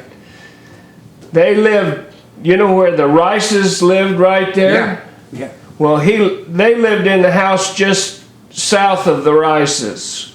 Yeah. But it was taken down when the tornado came through. Yeah, it had a kind of a red paint on it. Right. Back in those days. Yep. Yeah, I remember that quite well.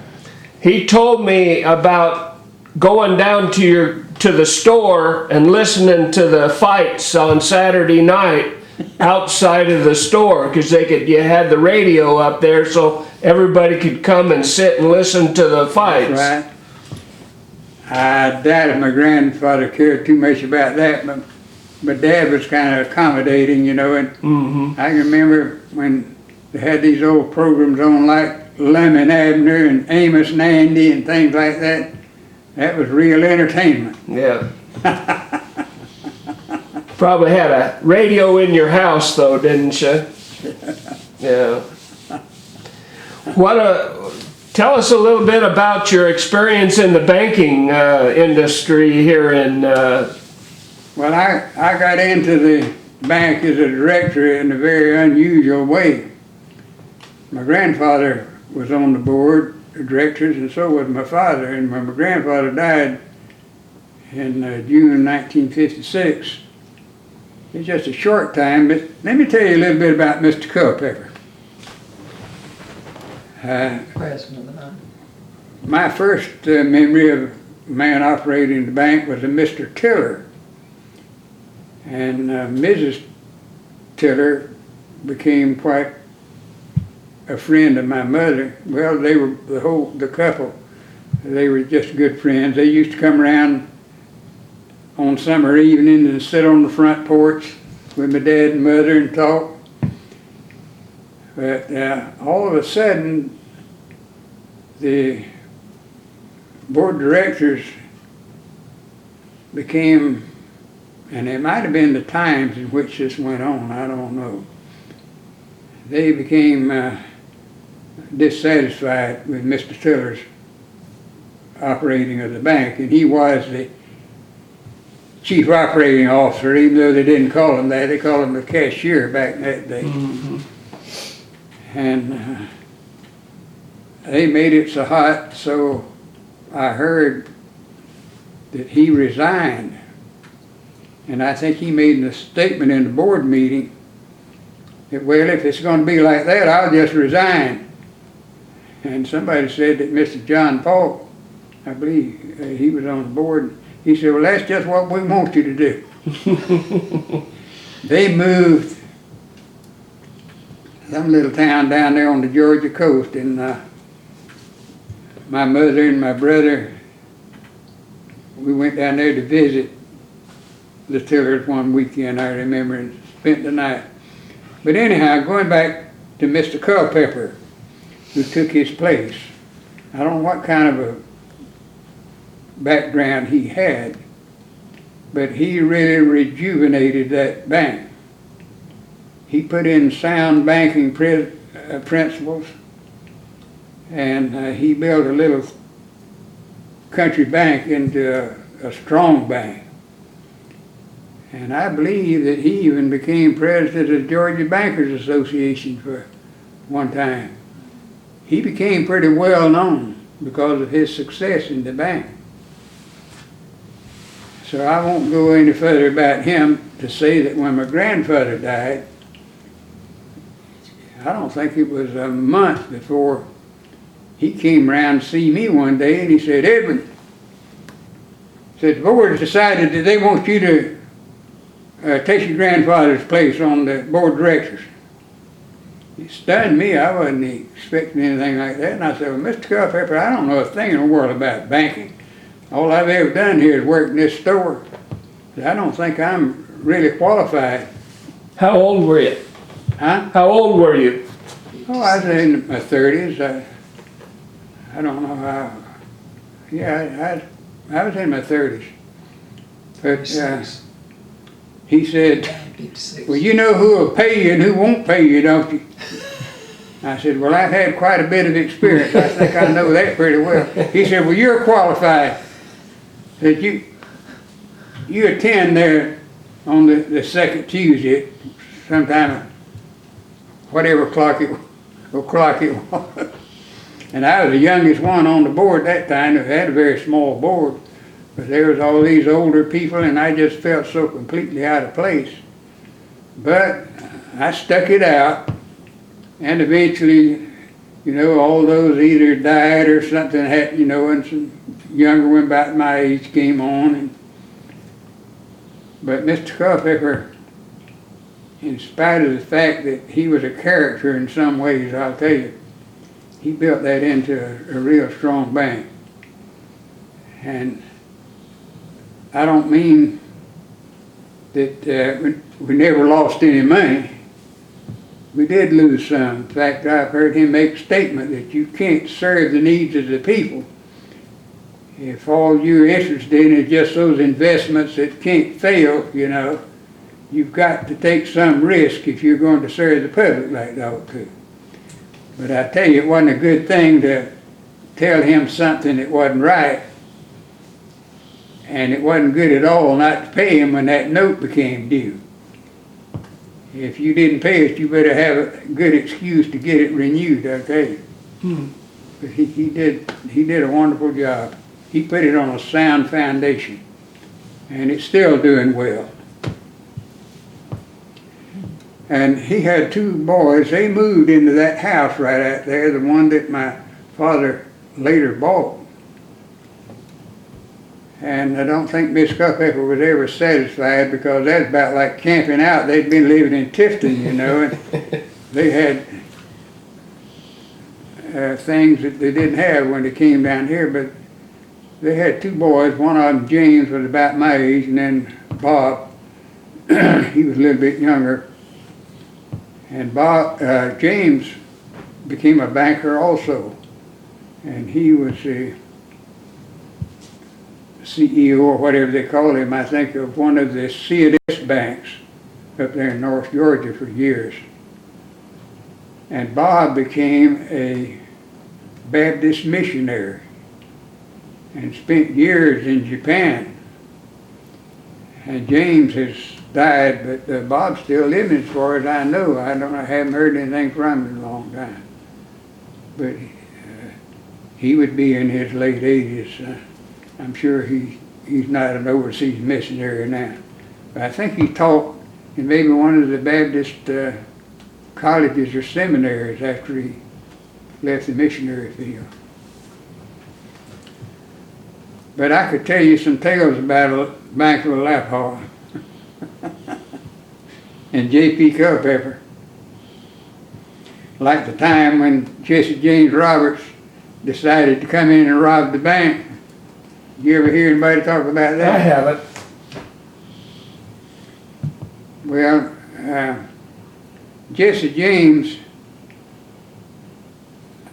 I think he grew up at what they call Scooterville up there in Tift County. And he first became famous for stealing cars, I think, before he graduated to banks. And he was one of those oddball people. He was highly intelligent, and he could have been about anything he wanted to, and why he wanted to get into crime, I don't know. But anyhow, on this just sounds so implausible. He went over to Lenox and held up the banker over there and got a sum of money, put in his car. And I guess he decided, well, since I've been so fortunate today, I might as well just go through a lap hall and get me some more of there. And he did. He came on down there, and he went to Mr. Culpepper's office under the guise that he was interested in borrowing some money, I think. And he started out with some kind of tale telling Mr. Culpepper. Culpepper's sitting over there behind his desk, and all of a sudden he pulled that .38 pistol out of his pocket and said, "No, what I really come here for is to rob the bank." And he said, "I've heard about you," talking to Mr. Culpepper.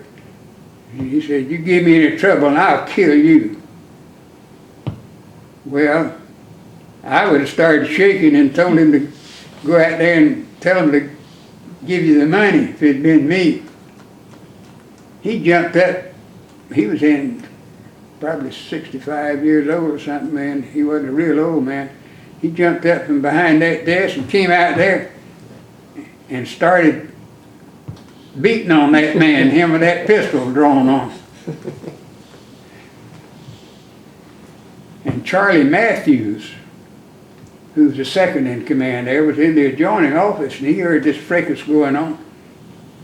He had an old .38 pistol, hadn't been fired in 20 years, and he pulled it out of a drawer. And by the time he got around there in Mr. Culpepper's office, Jesse had decided that he didn't know what kind of man he'd tackled here. He better be getting out. So he headed out the front door, and his car was parked over there right by our store building. And Charlie saw him running toward the car, and he started firing that old pistol at him. Never did hit him. Jesse thought he was gonna get killed before he got in the car, I think, so he turned around, bam, one shot. He shot this arm off of Charlie's glasses and just grazed his temple. That thing would have killed him if it'd been an inch Just an further inch that way. over. And Jesse got in his car and got away, but he didn't get any money at Laugh Hawk. But he eventually got caught as a result of that.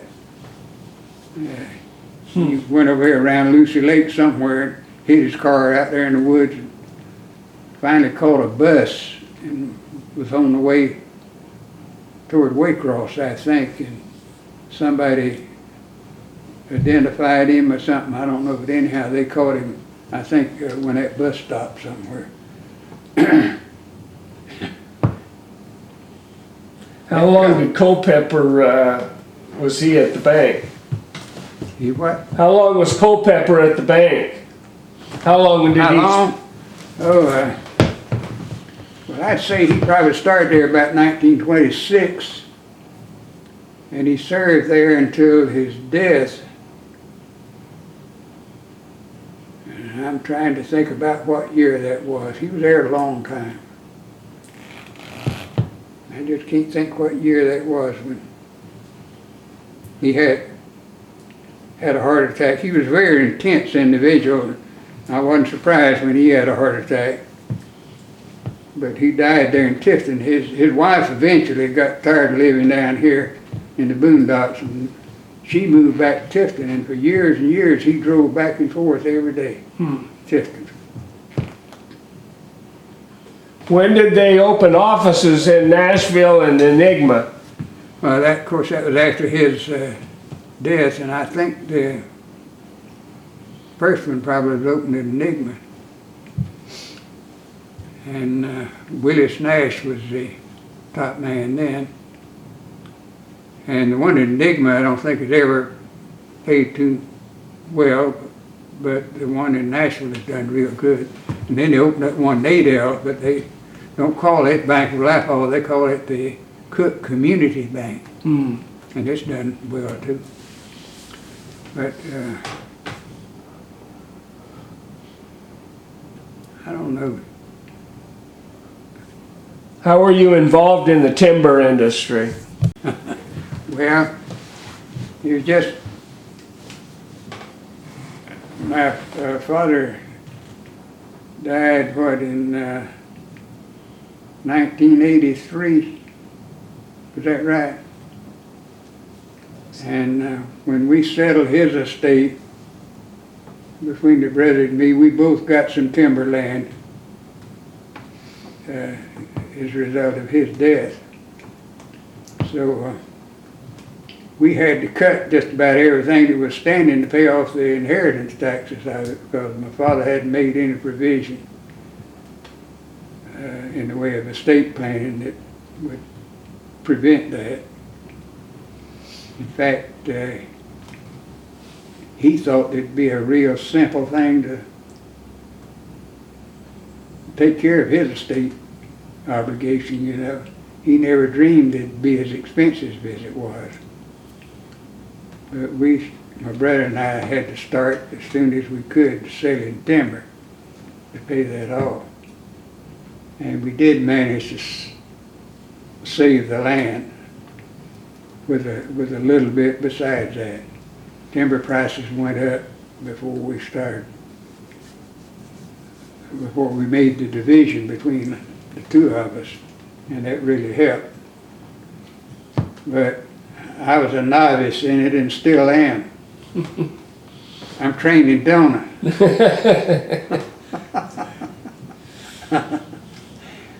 We've done a lot of things that weren't exactly right already, but anyhow, we're still trying to hold on to the land and grow some timber. We're not in the naval stores business. We're selling pulpwood and a little bit of a few classifications up a little bit higher than pulpwood. And it's interesting, but it takes a long time to grow a crop of good salt timber just about most of your life, to tell you the truth. It doesn't come fast. Now, your daddy, he had a lot of farmers, your granddaddy and your daddy. Want to talk about some of the farming that went on? Yeah, inherited several of those after my grandfather died, and instead of getting rid of them quickly like most people did, I think he thought that they were more like family, and he tried to keep them on. And frankly, Murray and I never could find a way to make it pay. I think he had been so good to them till they might have taken advantage of him. Anyhow, each one of them had a few acres of tobacco, and I don't think any of them were growing cotton at that time.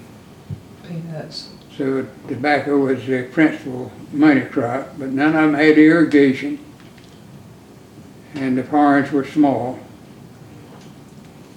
And Murray and I eventually had to close all of them down, and we planted pine trees on the farm.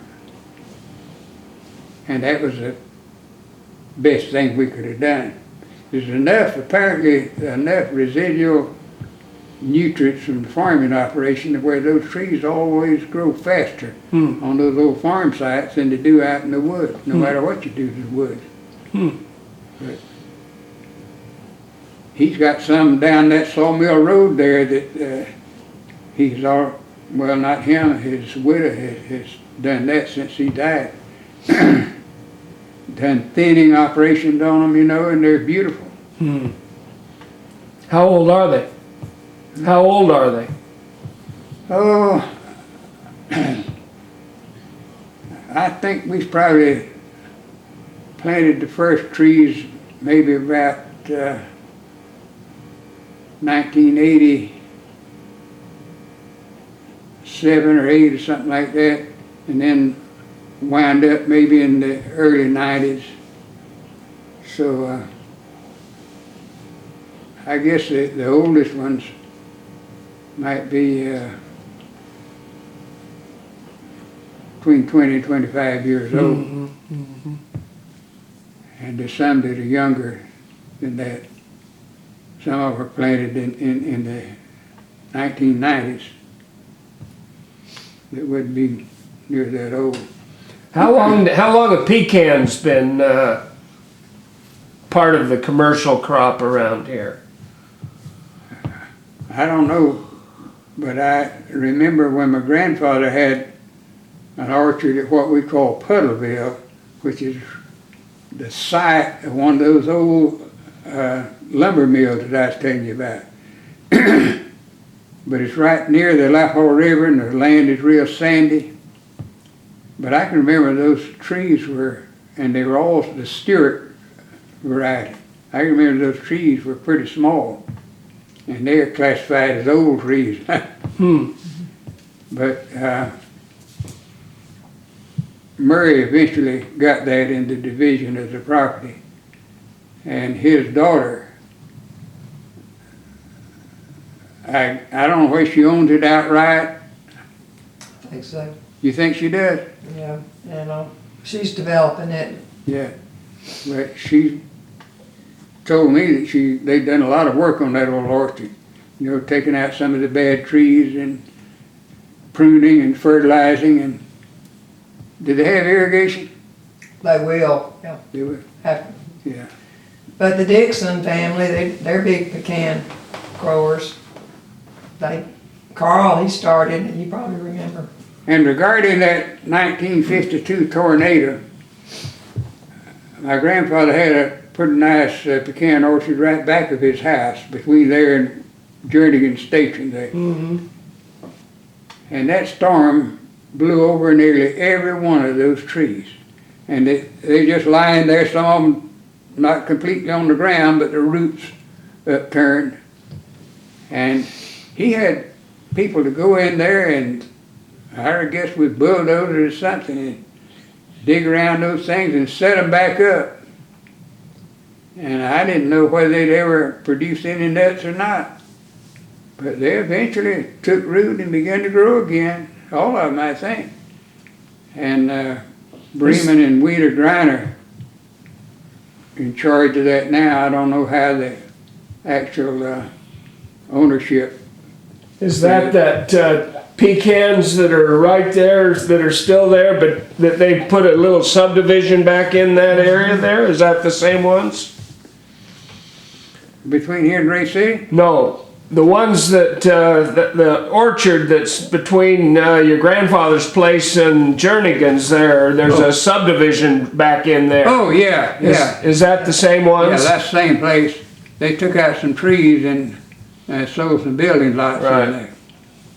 There's still a good many trees in there, aren't there? There was last time I Yeah. went by, I yeah. think they are. You're talking about the Jernigan family. They've been the most successful people in retailing in recent years that I know anything about. I can remember when the old Mr.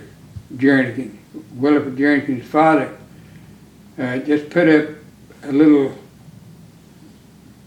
building there where he did automobile repair work. I think he had one gas pump out there. And he operated that for a good many years, but when Williford came in possession of it, every child, when they'd get up about that high, they'd give them a job doing something there. And it's really been phenomenal the way that family has taken over that business and been successful with it. Have you been in that store?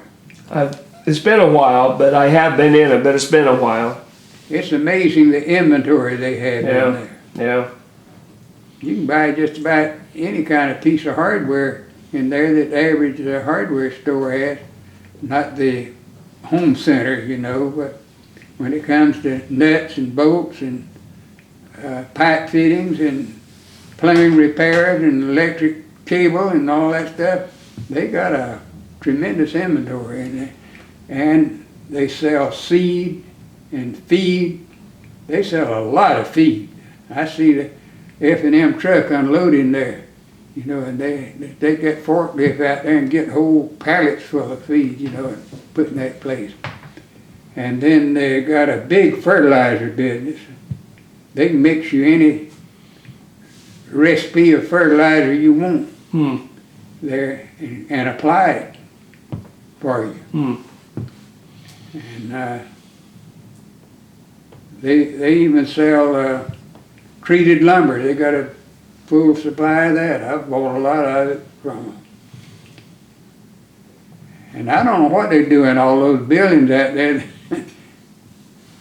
They bought the old school campus too, part of it. Oh, have Oh they? yeah, yeah, that's right. They spread across the highway there. Huh. They have fencing. And they've got a sandwich shop there now. Oh, is that right? Yeah. Huh. Do you still drive? Do you still drive? Yeah. Do you? Well, not very far. Don't let me drive to Nashville. But I don't blame her for not letting me drive Tifton now. Yeah, oh yeah. Went up there to Walmart's Wednesday, and that 82 highway Yeah, along in there is yeah. just bumper to bumper. Yeah. And I used to make a lot of trips to Douglas too, but I don't ever drive over there now. I drive here in town and drive over to Nashville. Nashville's not so bad, you know. I can make my way around there pretty safely, I think. Do you fix breakfast for yourself here? Do you Yeah. fix your own breakfast and everything? You don't go to the cafe or anything to eat breakfast? Huh? Well, one reason I quit going to the cafe is on account of my hearing. When I get in there where there's a bunch of noise, people talking, background noise, you know, I can't understand anything, and it's just misery Just for me. noise, just noise. So I just yeah. stay at home. I don't, well, on Sundays I usually cook a full breakfast. Wow. You know, that's about the only day of the week. I cook sausage and scrambled eggs and toast and a whole bunch of good things like that. Mm-hmm. And during the week, I either eat cold cereal Oh, oatmeal, something like that, you know, and maybe some fruit.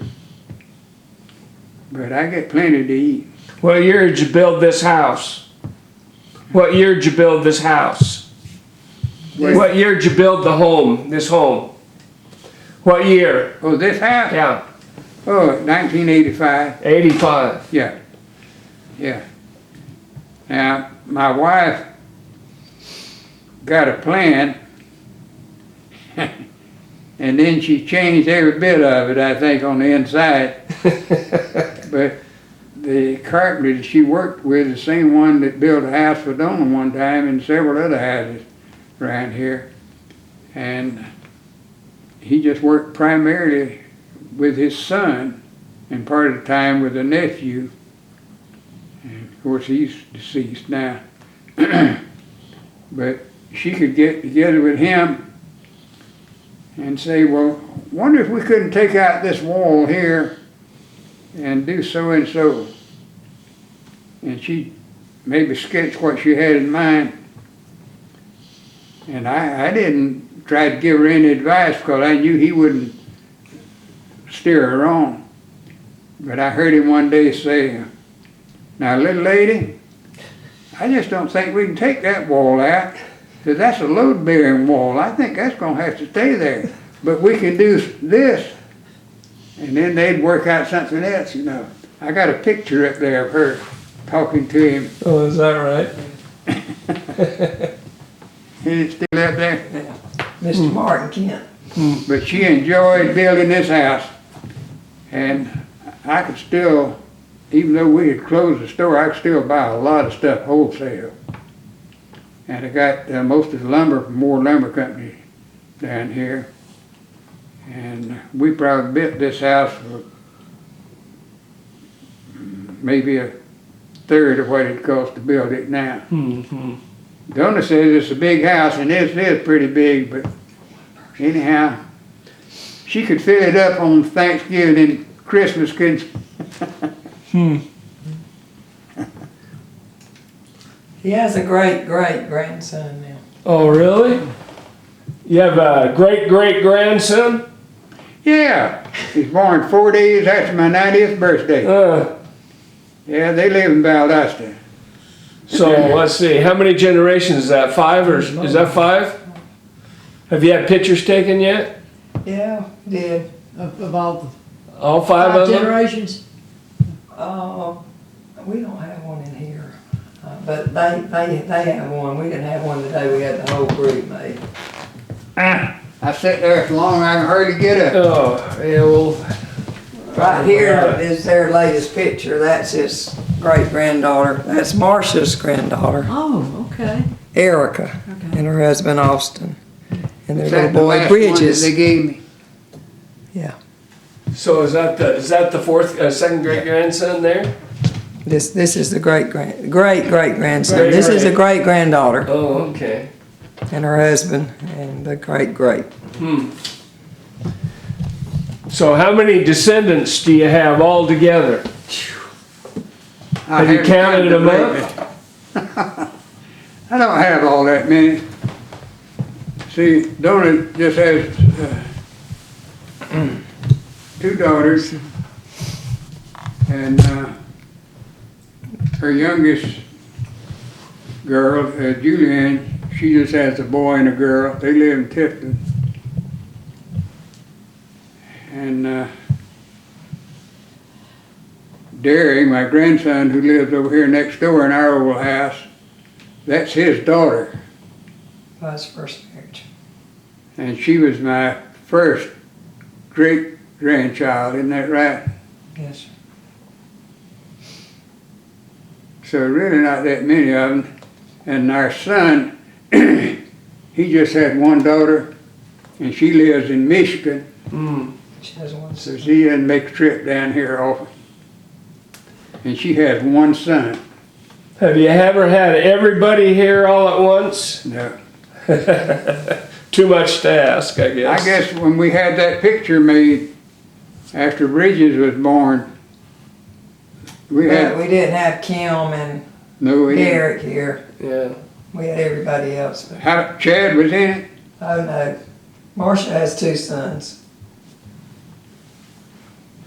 One of her sons wasn't here. And my middle daughter, Marcia, she just had 2 sons, and the younger one never married, and the older one's this one that lives over here, you know, Derek, and that's his daughter. So there's really not that many of them. We don't have that many. I haven't counted them. Well, what do you want your legacy to be, or what do you want people to remember when you're not around anymore about you or your values? That's the last question. Similar to this that was on here. Yes. What values do you hope you be leaving your children, grandchildren, and community as a whole? Well, I wouldn't advise them to try to follow in my steps. The first thing I would say to them is get right with the Lord. That is the prime requisite. I believe that the verse in Proverbs is true that says, in all thy, how does it go, in all thy ways, not honor him, and he will direct thy steps. That's not a correct rendering of it, but the last of it is. And that would be the first thing that I'd say.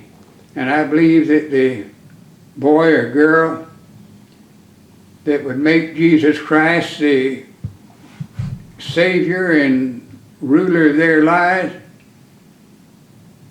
can be successful at anything they attempt, and I believe that God can lead them to the right person for them to marry. I really do. You can call that naivete or idiocy, anything you want to, but I honestly believe that. How I wound up with such a wonderful wife, I don't know. I sure don't. But God had mercy on me, I guess. He probably said that that fella really needs some help. And I got a fine wife, I'm telling you. I miss her terribly, but I'm not worried about where she is. But that would be the thing that I would tell them, to start out right. Don't do like I did and try to run things on your own hook. That's disastrous. Well, you have a good family. At least the ones I know, anyway. Well, I'm thankful for her. I really am. Her little grandson was over here the other day, and he helped me and his granddaddy, Julian, one day shortly before, to go out and check some duck boxes that I had put in different places, you know, for wood ducks. Mm-hmm. And he's 10 years old, but he's pretty active, and while I'd stay up on top of the hill to keep from falling down and getting hurt or something, he'd go down there with his granddaddy around those boxes, and they'd open them up and check them and put some new shavings in them and whatever. So I told him one day I wanted to give him a little bit of money for helping his granddaddy, so I gave him a $10 bill. I don't think he'd ever had that much money before. And you know what he did? He came over to my chair where I was sitting and got up there and just put his arms around me, gave me a great big hug. So things like that count with me. Mm-hmm. I really appreciated that. And we're hoping, Donna and I at least, and you and maybe, that he'll be a timber farmer or something like that. I'd like to see him do well in high school and then go to school up there at ABAC. That's right there in Tifton, you know. Mm-hmm. Mm-hmm. And they've got some great courses now, some graduate, some 4-year courses, Mm-hmm. like in forestry and Right. other things. It's a good school. Well, thank you. We appreciate your time, and we've enjoyed I listening didn't to you. follow the, Well, we don't worry about that. That was just to get your brain going. So we enjoyed it, and thank you so much for your time. well, I appreciate the privilege. I think most people in my category like to talk, anyhow. Yeah, for the about most part. past. Well, we enjoyed it, and hope we're gonna show this movie down there at our meeting, so we'll have you come down and watch it with us. So Yeah. But anyway, what? go. In all thy ways acknowledge him, and he shall direct thy path. That's pretty straightforward, isn't it? There it is.